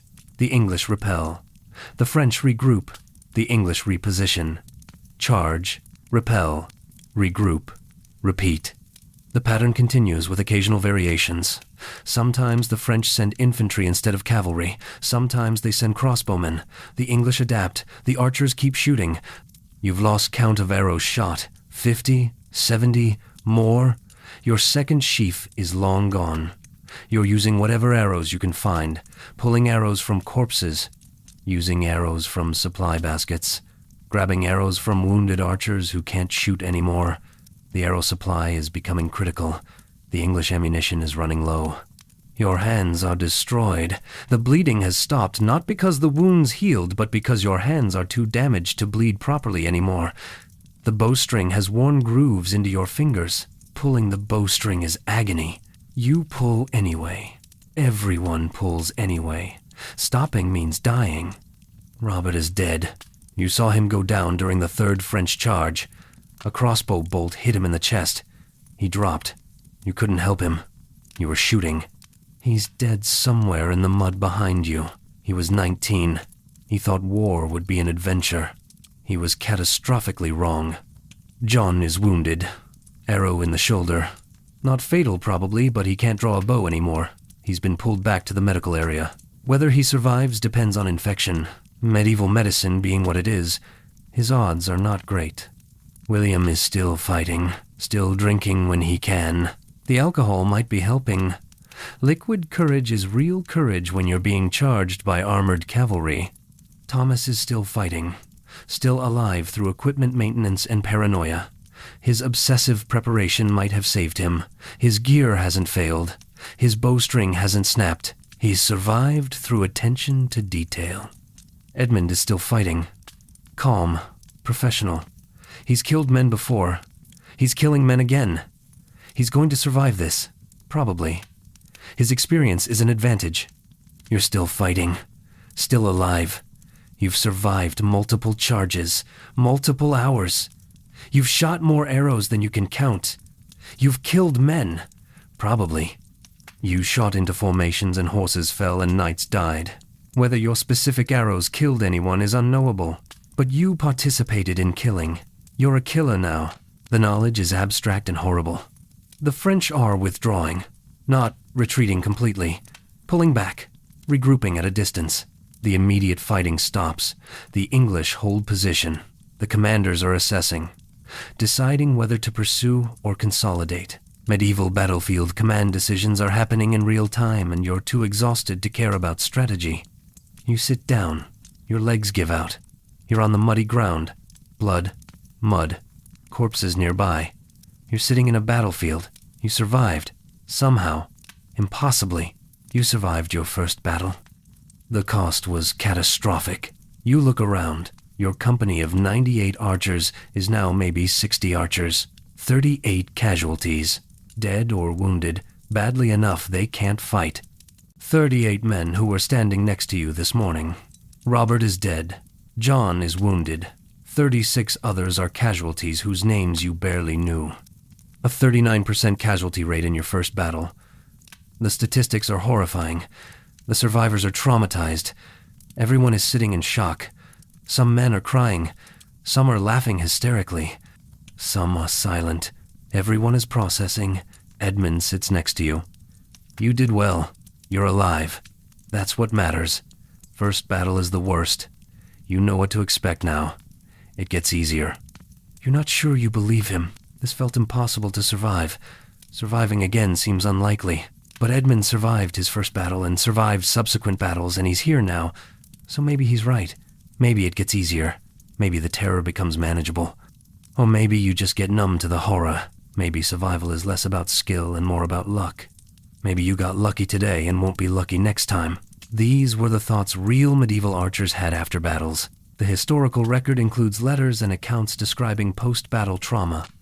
The psychological toll was real. Men broke mentally. Men questioned whether they could fight again. Men struggled with what they'd done and seen.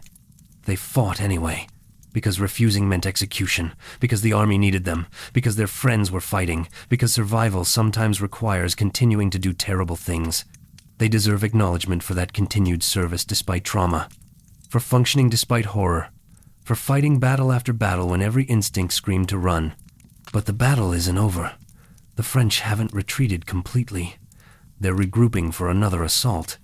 You've got maybe an hour to rest, scavenge arrows, and prepare to do this again. Your first battle is becoming your first campaign. Welcome to extended medieval warfare. It's worse than the worst thing you imagined, and it's just getting started. The hour of rest passes too quickly. You've scavenged arrows, drunk water, tried not to look at Robert's body being carried to the mass burial pit, failed at not looking, saw it anyway. He's gray, dead gray, the color people turn when blood stops circulating. You'll remember that color forever. The French resume the attack.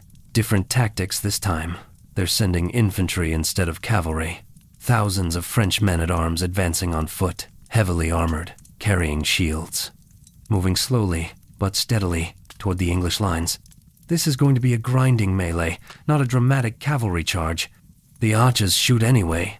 Arrows against armored infantry are less effective than arrows against cavalry, but effective enough. Arrows kill. Arrows wound. Arrows force men to advance with shields raised, which slows them down and tires them out. The arrow barrage serves multiple purposes beyond direct kills. You shoot into the advancing mass. You've stopped thinking about individual targets. You're shooting at the formation. Somewhere in that mass of armored men, your arrows are landing. Probably bouncing off armor mostly, but probably hitting gaps sometimes. Probably killing someone eventually. The moral weight of that probable killing is something you'll process later. Much later. Right now, you just shoot. The French infantry reaches the English lines. The melee begins. Brutal, close combat. The archers can't shoot into close combat effectively, too much risk of hitting friendly forces. Some archers drop their bows and grab backup weapons. Mallets, daggers, short swords. You keep your bow and move backward, staying at range, looking for targets on the edges of the melee. The battle dissolves into chaos. No formation, no organization. Just clusters of men trying to kill each other in mud. The English are outnumbered but holding. The French have numbers but fatigue. The outcome is unclear. Medieval battles often are. The decisive moment could come from anywhere. A commander falling, a flank collapsing, sheer exhaustion causing one side to break. Hours pass, more fighting, more casualties. Your company is down to maybe 40 archers now. More than half casualties. The attrition is devastating, but you're still alive. Still shooting when targets appear. Still surviving minute by minute. The French break first. Not a rout, not a complete retreat, but a withdrawal. The French commanders decide the battle is unwinnable today. The English have held. The French disengage and fall back in relatively good order. The English are too exhausted to pursue effectively. The battle ends through mutual exhaustion. You won, technically. The English held their position, repelled the French attacks, inflicted significant casualties. By medieval standards, this is a victory. The English army remains intact and functional. The French withdrew. Victory. It doesn't feel like victory. It feels like survival. Barely. 58 men from your company are dead or incapacitated. 58 casualties out of 100. Your company is combat ineffective. Most companies suffered similar losses. The English army won the battle, but lost thousands of men. Medieval military victory. Technically successful, but catastrophically expensive. Very sustainable, very strategic. Very likely to cripple the army's future combat effectiveness. The commanders order the army to hold position and establish camp. You're staying on the battlefield. The field is covered in bodies. French bodies, mostly the English one, so the English hold the field. So the English get to leave their dead where they fell while the French had to abandon theirs. Medieval battlefield logic. Thousands of corpses. Thousands. Men, horses, all dead. All starting to rot in the summer heat. The smell is already developing. It's going to get much worse. You're going to camp here, in this smell, surrounded by death. For days, probably, while the army recovers and command decides the next move. Welcome to post-battle occupation. The glory of victory looks like corpse-strewn muddy fields and the smell of decay. Very glorious. Very heroic. Very much like camping in an open-air morgue. The first night after battle, you don't sleep. Nobody sleeps well. The adrenaline is wearing off. The pain is setting in. Your hands are destroyed. Your arms feel like they're made of fire. Every muscle hurts. You've discovered muscles you didn't know existed. They all hurt. The medical tent is overwhelmed. Hundreds of wounded men. Not enough surgeons. Not enough supplies. The screaming from the medical tent is constant. Men getting wounds treated without anesthesia. Men getting limbs amputated without anesthesia. Men dying of wounds despite treatment.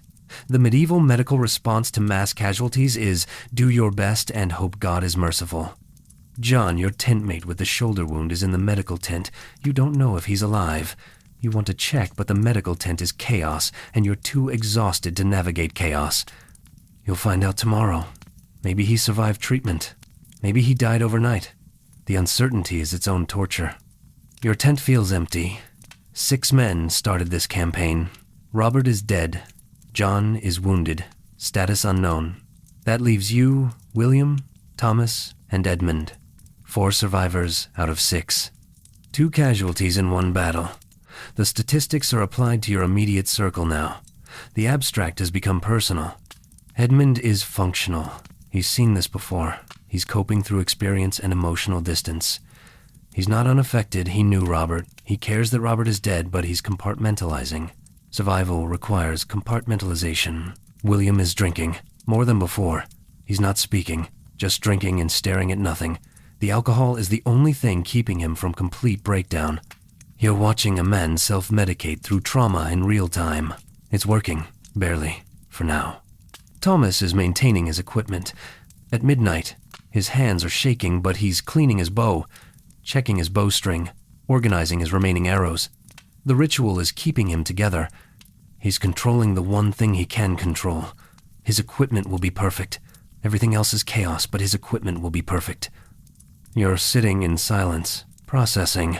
You killed men today, probably. You shot maybe 80 arrows into enemy formations. Some of those arrows hit. Some of those hits were lethal. You're responsible for deaths, plural. You're a killer. The term applies to you now.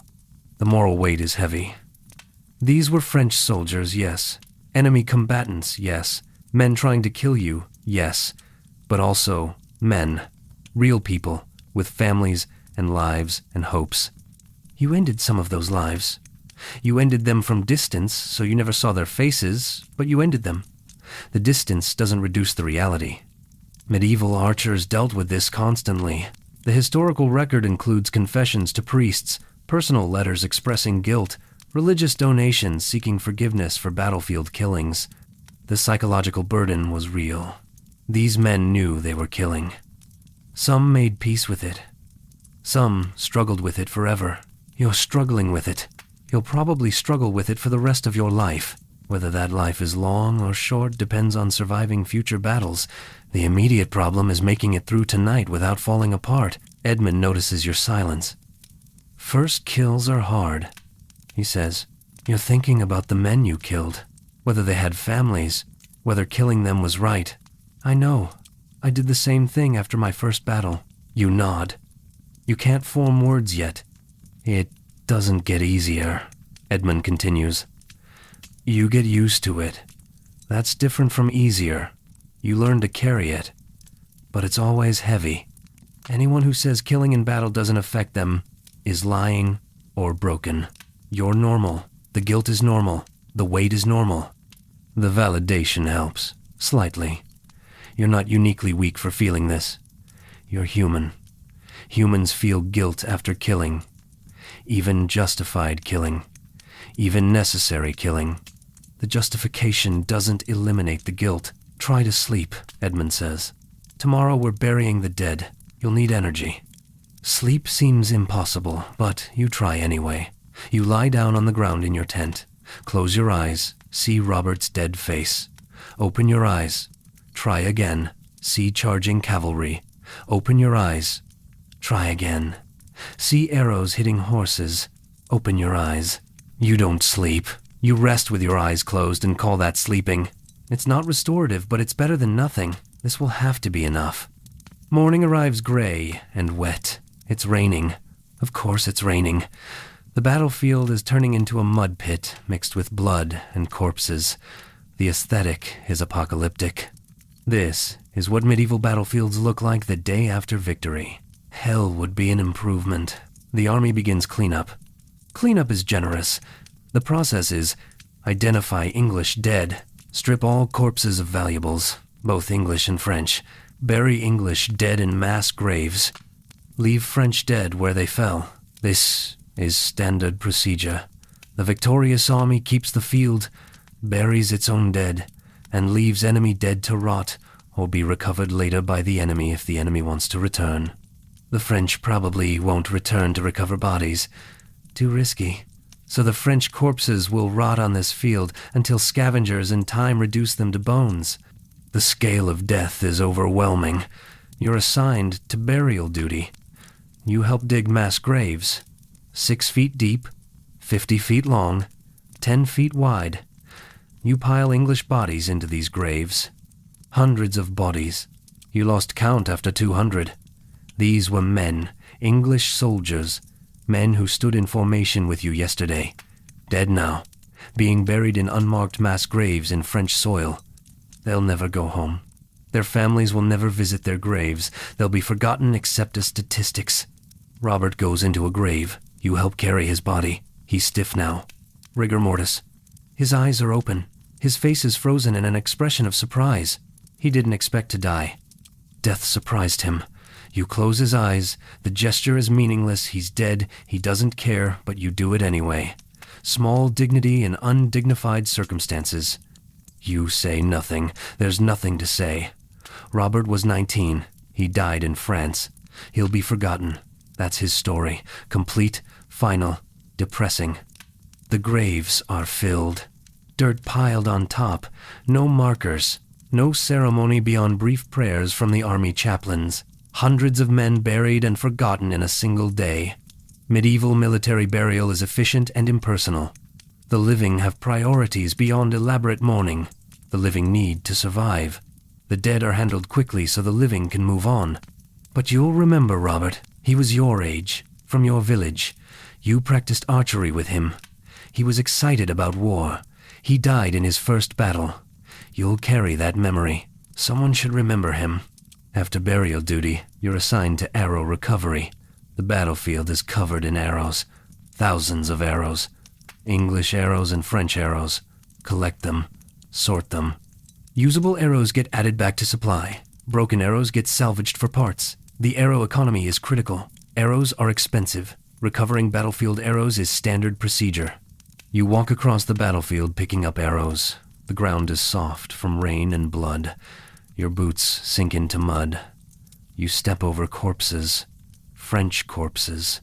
Still not buried. Starting to bloat in the heat. The smell is intensifying. This is the worst job you've ever had.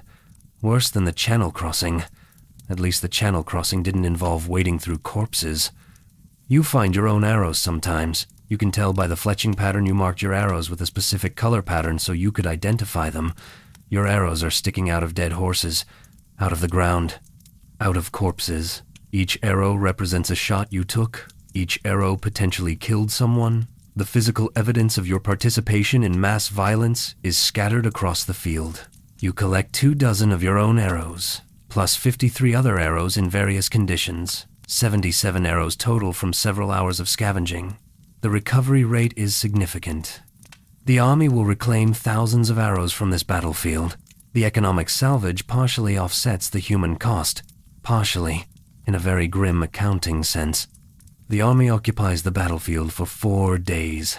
4 days of camping, surrounded by corpses. 4 days of smell. 4 days of decay. The French bodies are rotting. The smell permeates everything. Your clothes smell like death. Your hair smells like death. Food tastes like death because the smell affects taste. You're living in an olfactory nightmare. The French don't counterattack. They've withdrawn to a fortified position 20 miles away. The English commanders debate whether to pursue. The army is damaged. 50% casualties among archers. 40% casualties among men-at-arms. The army is technically functional but severely weakened. Pursuing a fortified enemy position with a damaged army is risky. The commanders decide to consolidate. Occupy this position. Establish a fortified camp. Receive reinforcements from England.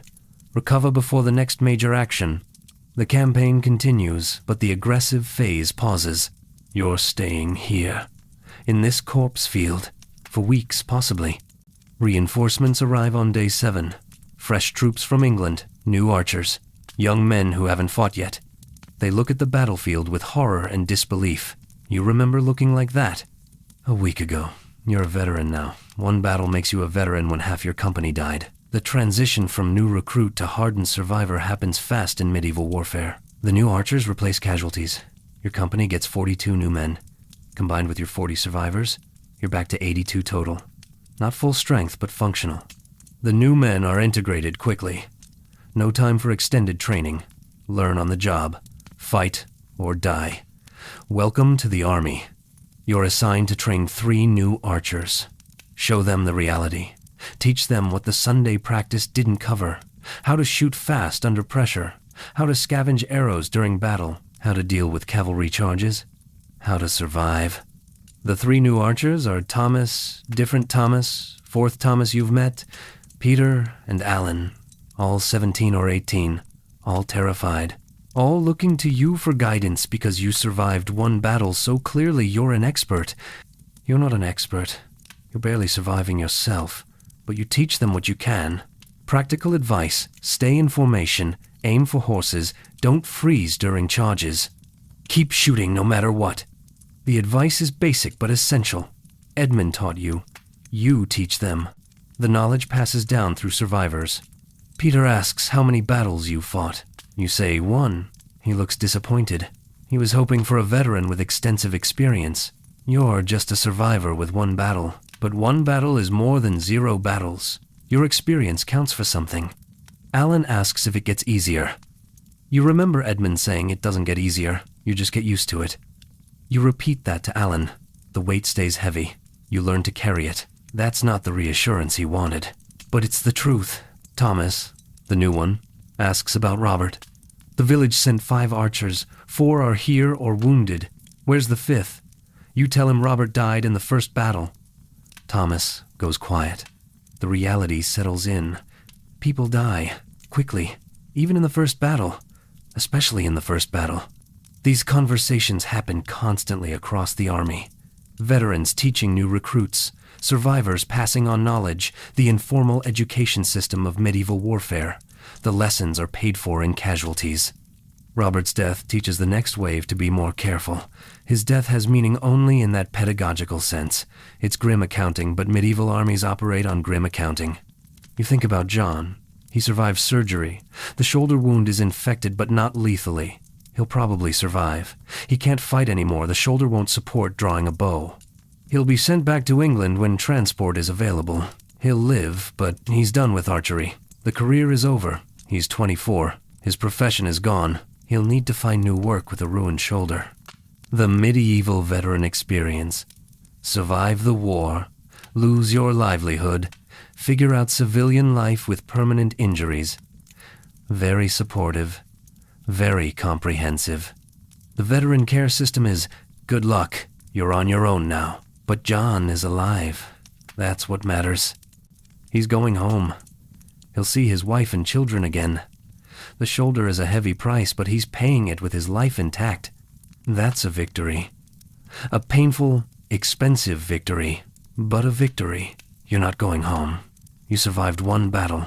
The campaign continues. More battles are coming. Your odds of surviving the entire campaign are not great. The statistics are clear. The longer you fight, the higher your cumulative probability of death. Each battle is a dice roll. Keep rolling dice, and eventually you get snake eyes. But you can't think about that. You think about surviving today, then tomorrow, then the next day. Survival becomes a daily goal rather than a long-term plan. The psychological adjustment is necessary. Long-term thinking leads to despair. Short-term thinking leads to, I survived today, I'll worry about tomorrow when tomorrow comes. The army settles into occupation routine, patrols, guard duty, training, maintaining equipment, scavenging supplies from the local area, intimidating local French populations into providing food. The low-intensity warfare of occupation. Not dramatic, but constant. The grind of military life between battles. You're alive. Still alive. 21 years old. Veteran of 1 battle. Killer of unknown number of men. Survivor through luck and training. Carrier of guilt and trauma, and the weight of dead friends. Welcome to being a medieval archer in active campaign. The worst parts are behind you. Actually, that's a lie. The worst parts are still ahead. But you've survived the first worst part. That counts for something. 3 weeks into occupation. The battlefield corpses are mostly skeletal now. The smell has reduced from apocalyptic to merely terrible. Progress. Medieval progress. You've adapted to living in what is essentially a militarized graveyard. Human adaptability is remarkable and depressing. The routine has become almost normal. Wake up, eat terrible food, guard duty or patrol duty or training duty, eat more terrible food, sleep, repeat. The monotony is punctuated by occasional violent skirmishes with French scouts, raids on nearby villages, random arrow exchanges with French forces who get too close. Nothing as dramatic as the first battle, just constant low-level warfare that slowly grinds down both armies. Your hands have healed, mostly. The calluses are back, thicker than before. The scars are permanent. Your fingers will never look normal again. The joints are enlarged from repeated stress. You're 21 and your hands look 40. The aging is accelerated and localized. Your skeleton is catching up to the damage you've been inflicting since age 12. The new archers, Thomas, Peter, Alan, have integrated into the company. They're competent now. Not great, competent. They've been in one skirmish, small engagement. Maybe 40 French cavalry probing the English lines. The new archers performed adequately. Nobody died. Nobody panicked. That qualifies as success in medieval military training. Peter asked you yesterday how many men you've killed. You still don't know. The question is unanswerable.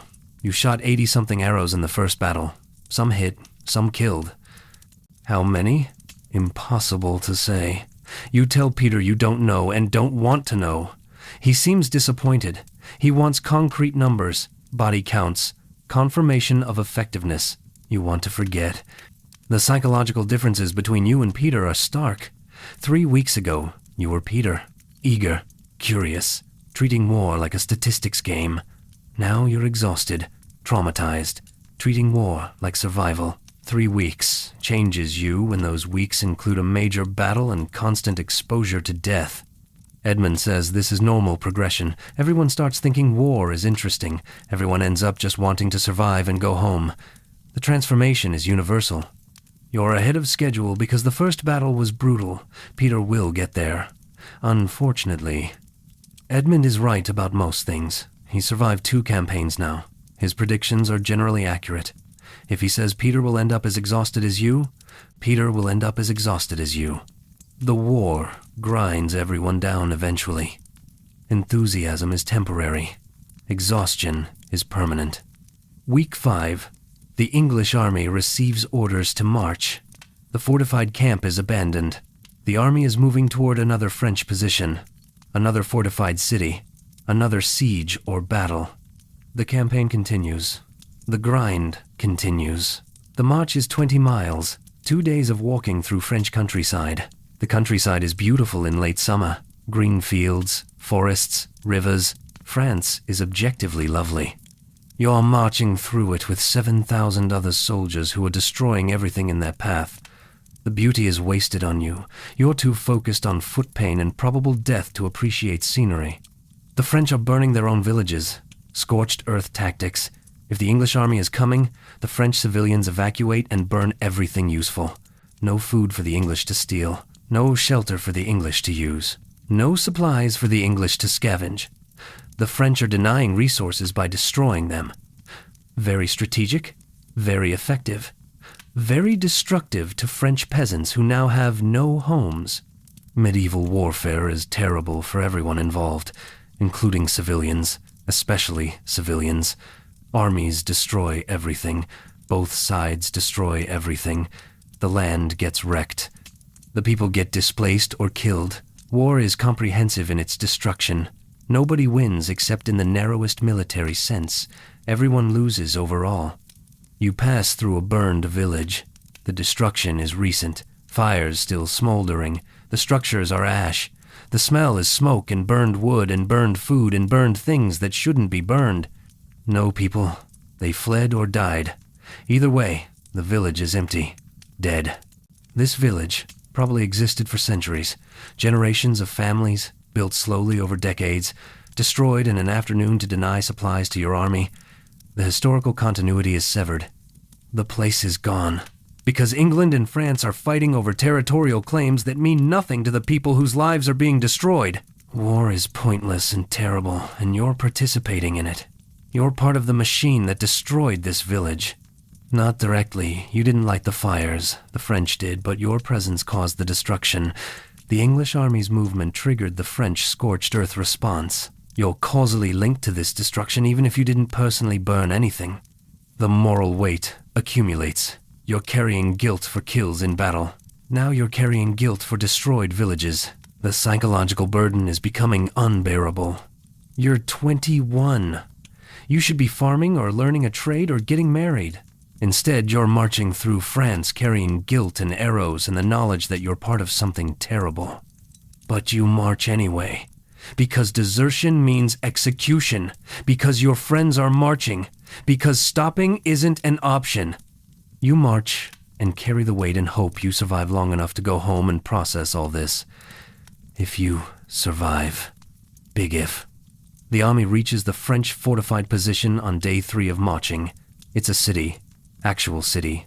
Stone walls. Maybe 5,000 residents. The city is preparing for siege. Gates closed. Walls manned. Supplies stockpiled. They know the English are coming. They've been preparing for weeks. Siege warfare. You've heard about sieges. Long. Boring. Occasional violence. Mostly waiting.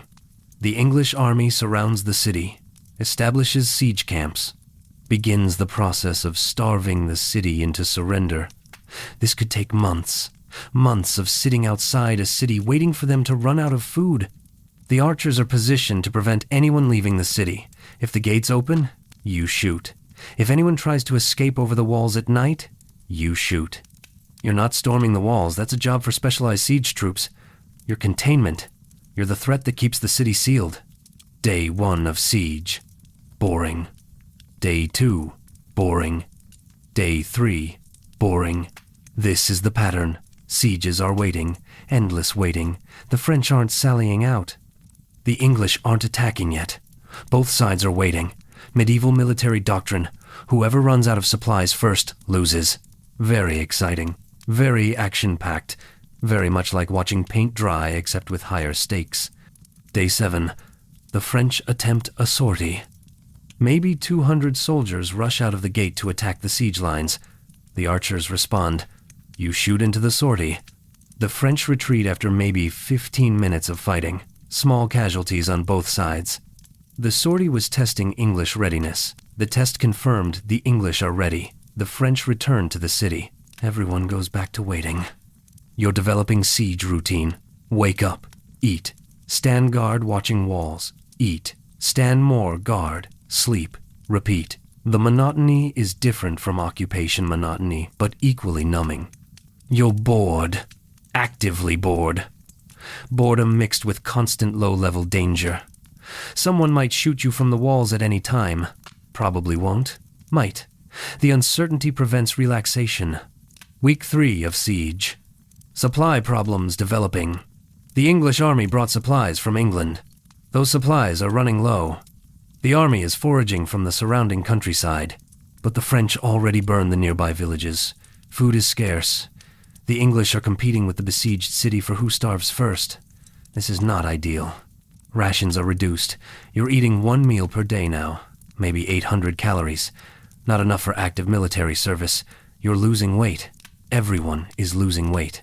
The army is slowly starving while trying to starve the city. The siege is becoming a mutual starvation contest. First side to completely run out of food loses. Medieval siege logistics. Both sides suffer immensely, and it's unclear who suffers more. Very strategic.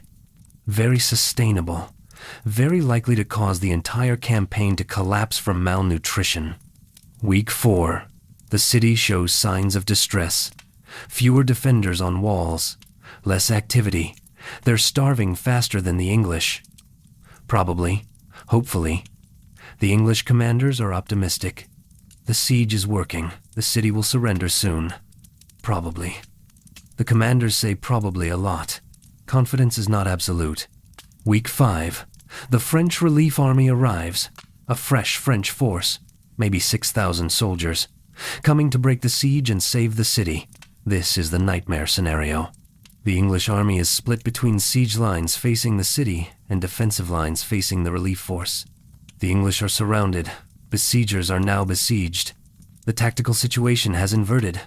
Congratulations, you're now potentially trapped between 2 enemy forces. The campaign has gone from boring siege to existential danger in approximately 30 minutes. The military situation is cooked.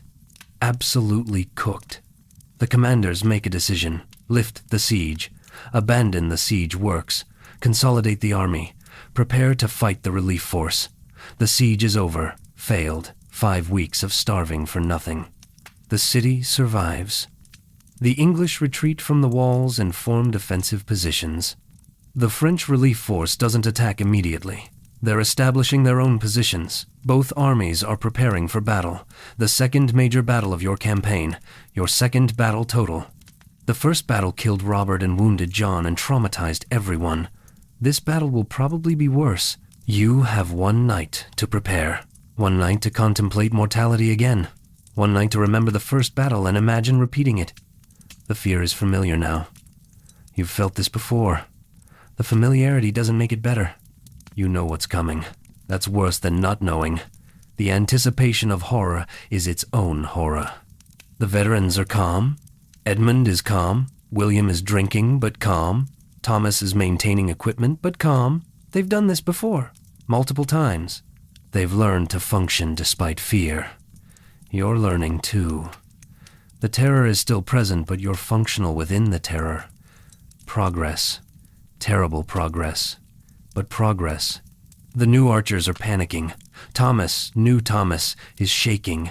Peter is vomiting. Alan is praying constantly. They haven't fought a major battle yet. The small skirmish didn't prepare them for this. You remember feeling this way before the first battle. You try to help. You tell them to trust their training. To stay in formation. To keep shooting no matter what. The advice is what Edmund told you. You're passing it forward. The cycle continues. Peter asks if he's going to die. You don't know. Statistically, some of the new archers will die tomorrow. Which ones? Random. Luck. You can't predict. You tell Peter you don't know, but his odds improve if he follows orders and stays in formation. It's not the reassurance he wants, but it's the truth. That night, nobody sleeps. Again, pre-battle nights are universal insomnia. The camp is quiet but tense. Thousands of men lying awake, knowing tomorrow might be their last day. The psychological weight is crushing. Collective dread settles over the army like fog. Thick, inescapable, suffocating. You think about home, your village, your family, your mother, your father, your siblings, people you haven't seen in months, people you might never see again. The homesickness is acute. Physical. You want to go home. You want to stop being an archer. You want out. But there is no out. You're here. The battle is tomorrow. You'll fight or you'll die. Those are the options. You chose to stay alive this long. You'll choose to stay alive tomorrow. You'll fight. You'll shoot. You'll try to survive. Again, Edmund speaks quietly in the darkness. Second battle is different from first. You know what to expect now. That's an advantage. Use it. The fear is still there, but you can function through it. You've proved you can function through it. Tomorrow, do it again. The advice helps. Slightly. You've functioned through the first battle. You can function through the second. The fear doesn't prevent action. You've learned this. The knowledge is thin comfort, but comfort nonetheless. Morning will come. The battle will happen. You'll survive or you won't. The uncertainty is terrible. The waiting is terrible. Everything about this is terrible. But you're still here. Still alive. Still functional. That's all you can do. Stay functional. Stay alive. Keep going. These were real experiences of real medieval soldiers. The historical record documents pre-battle anxiety, letters, journals, religious texts. The fear was universal. Everyone was terrified. Everyone fought anyway. The human capacity to function despite terror is remarkable. These soldiers deserve acknowledgement for that capacity, for fighting while terrified, for staying in formation while every instinct screamed to run, for doing their jobs despite overwhelming fear. Tomorrow, you'll do it again. Second battle, different field, same terror, same job, same desperate hope for survival. The war continues, you continue. Somehow, the night passes, too quickly. Dawn approaches. The second battle is coming. Wait until you hear how it compares to the first. Spoiler, it's worse. Everything is always worse. Dawn. Again. Different field. Same dread. You're standing in formation with 4,500 archers. The English army is smaller than before. Attrition from battle, siege, disease, desertion. The French relief force is 6,000 strong. You're outnumbered. The tactical situation is not favorable. Military understatement. Things are looking rough. The French have learned from the first battle. They're not charging directly into arrow storms. They're using mantlets, large wooden shields that infantry carry to block arrows. Smart, annoying. The mantlets reduce arrow effectiveness significantly. You'll need to shoot around them, over them, or wait for gaps. The easy kills are gone. The battlefield is different too. Less open, more terrain features, small hills, scattered trees, a stream running through the middle. The ground is softer, more mud. Medieval battles always involve mud. France is apparently 60% mud by volume. The footing is terrible. If formations break and melee happens, the mud will be as deadly as the weapons. Sir Richard gives the pre-battle speech. Same themes as before. Stay in formation. Follow orders. Shoot fast. Don't die stupidly. He's given this speech dozens of times. The words are worn smooth by repetition. Everyone has heard this before. Nobody is inspired. Everyone is terrified. The speech is ritual, not motivation. For England, Sir Richard concludes. For England. For territorial claims. For kings who will never stand in this field. For abstract concepts that mean nothing when arrows start flying. But you shout for England anyway because everyone else does, and group cohesion matters even when the cause doesn't. The French advance, not charging, walking, slowly, behind mantlets, organized, disciplined. They've got competent commanders who learned from previous defeats. The tactical evolution is working against English archers. The French have adapted. The advantage is narrowing. Draw. You draw. The 100-pound bow. Familiar motion. Muscle memory. Your destroyed hands grip the bowstring. The pain is background noise now. Constant. Ignorable. You've learned to function through pain. Modern pain management. Just ignore it and hope you don't die. Very effective. Very medical. Loose. The arrow storm begins. Thousands of arrows arc toward the French. Most hit mantlets. Wooden thunks. The arrows stick into the shields. Some arrows find gaps. Some French soldiers fall.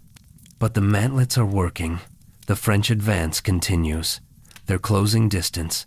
Getting closer. The arrow effectiveness is reduced but not eliminated. You keep shooting. The French are using combined arms tactics now.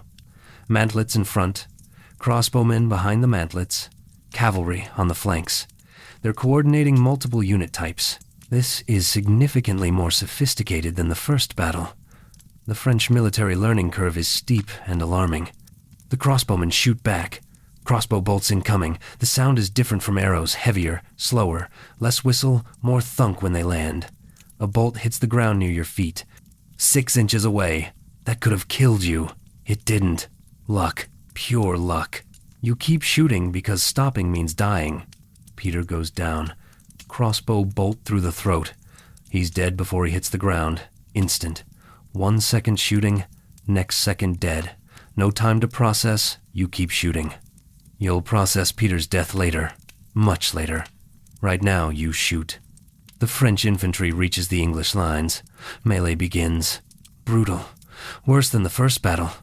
The French are fighting better, more organized, more aggressive. The English are holding but barely. The formations are solid initially, but stress is building. You can see the lines bending. Not breaking yet. Bending. The French cavalry charges the flanks, the nightmare scenario. Cavalry hitting the sides where archer concentration is lower. The flanks buckle. English soldiers are dying. The formation is fragmenting. This is going badly. The first battle was chaos. This battle is organized disaster. You're still shooting. Targeting cavalry. Targeting infantry. Targeting anything French.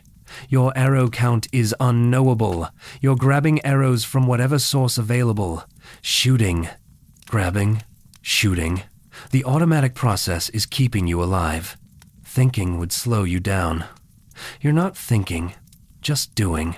Edmund is next to you, still alive, still shooting, still calm. His presence is steadying. If Edmund is calm, maybe things are manageable.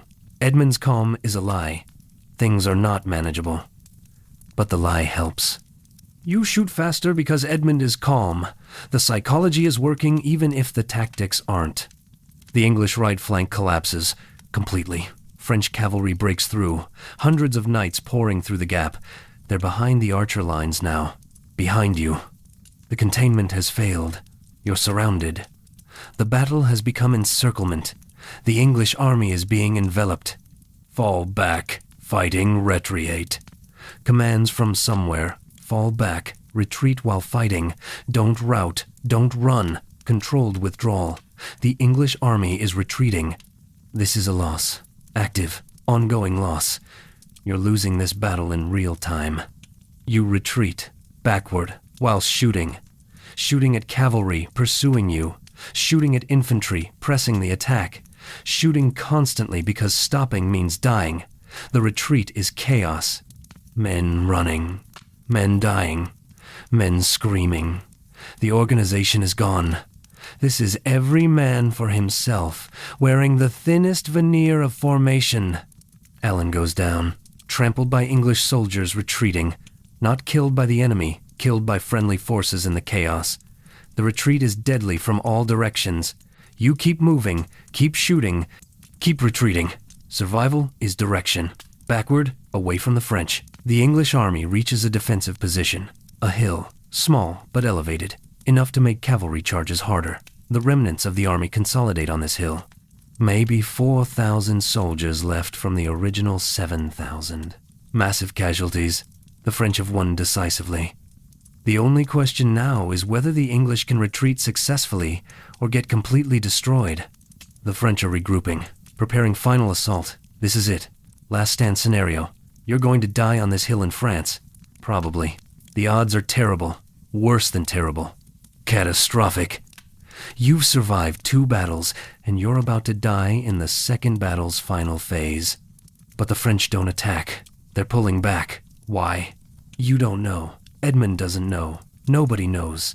The French are withdrawing, disengaging. They've won. They could destroy the English army. But they're not. They're letting the English retreat. Later, you'll learn why. The French commanders didn't want to risk casualties in a final assault against desperate defenders. The English are defeated. That's sufficient.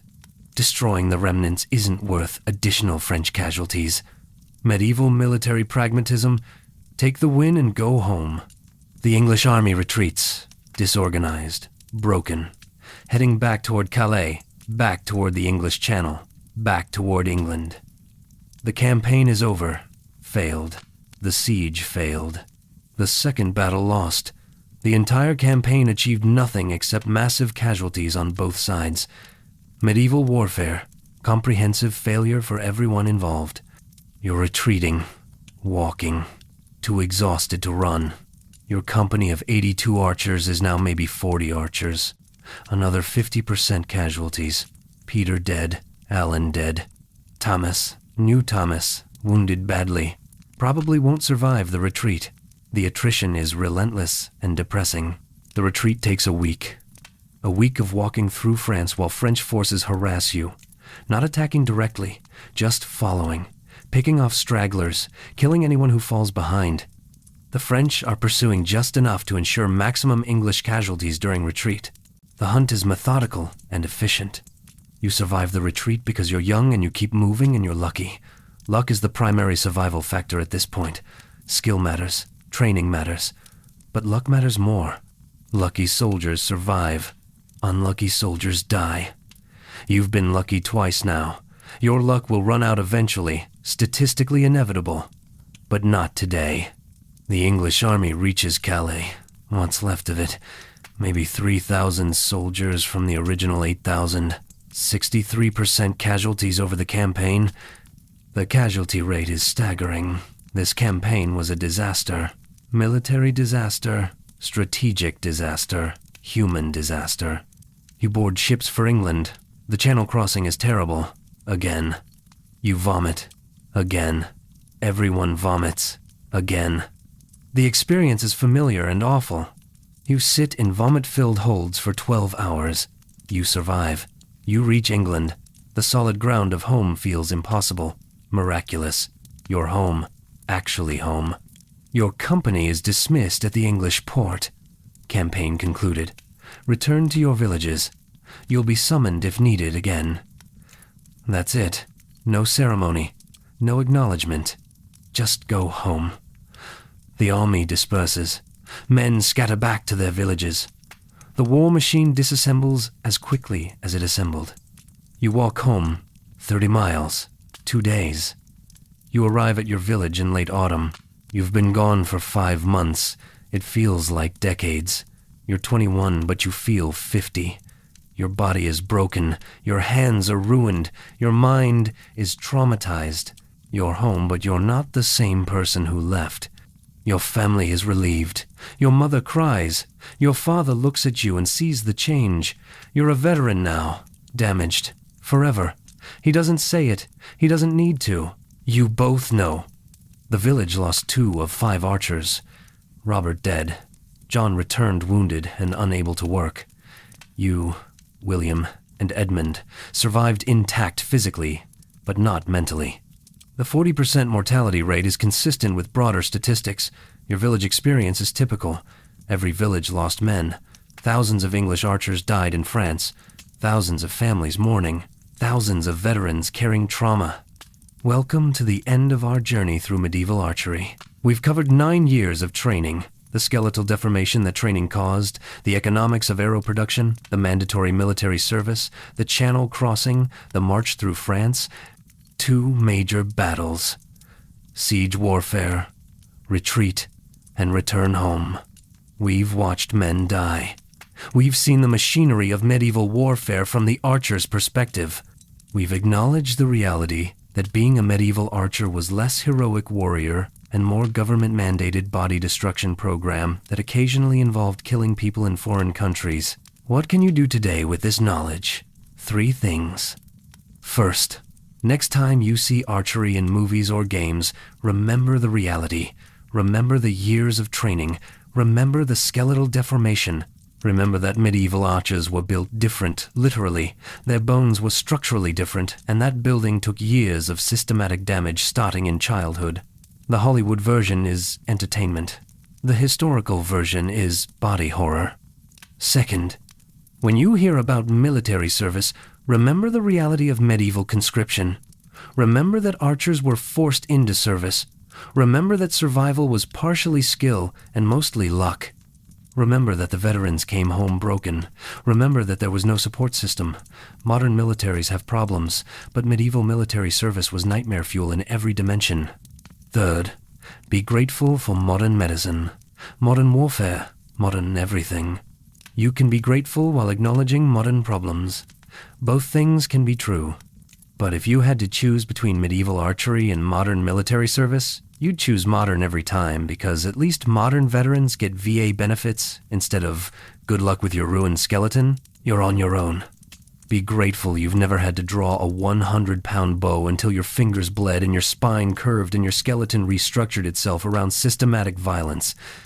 Be grateful you've never been conscripted to kill people in foreign countries for territorial claims you don't understand. Be grateful you've never crossed the English Channel in a medieval ship. Be grateful for small things, and large things, and everything in between. Medieval archers deserve our remembrance. They endured years of training that destroyed their bodies. They fought in battles with 50% casualty rates. They killed thousands while dying in thousands. They served kings who barely acknowledged their existence. They came home traumatized and broken with no support. They suffered so we could eventually learn better military organization, better medical care, better veteran support, better everything. They've earned our gratitude. We stand on their suffering. Medieval archery was systematic body destruction in service of military objectives that often failed anyway. Training started at 12. Bodies were deformed by 20. Combat typically happened in early 20s. Death or permanent disability was common by 30. Survivors carried trauma for life. The entire system was brutal, efficient, and ultimately replaced by gunpowder weapons that made the whole horrific process obsolete. But at least they tried. At least they developed tactics that won battles. At least they created military systems that functioned despite being terrible. At least they survived when survival seemed impossible. The effort counts for something, even when the outcome was tragedy. The medieval world was dark. Medieval warfare was darker. Medieval archery was a specific flavor of darkness that combined child exploitation, systematic body destruction, economic exploitation, forced military service, and high mortality rates into one comprehensive nightmare. But the archers who lived through it were real people who faced real horror and kept functioning. That deserves acknowledgement. The fire is dimming now. The story is told. The medieval archers have had their moment in the modern spotlight. Their suffering has been acknowledged. Their skill has been recognized. Their humanity has been honored. Until next time, traveler.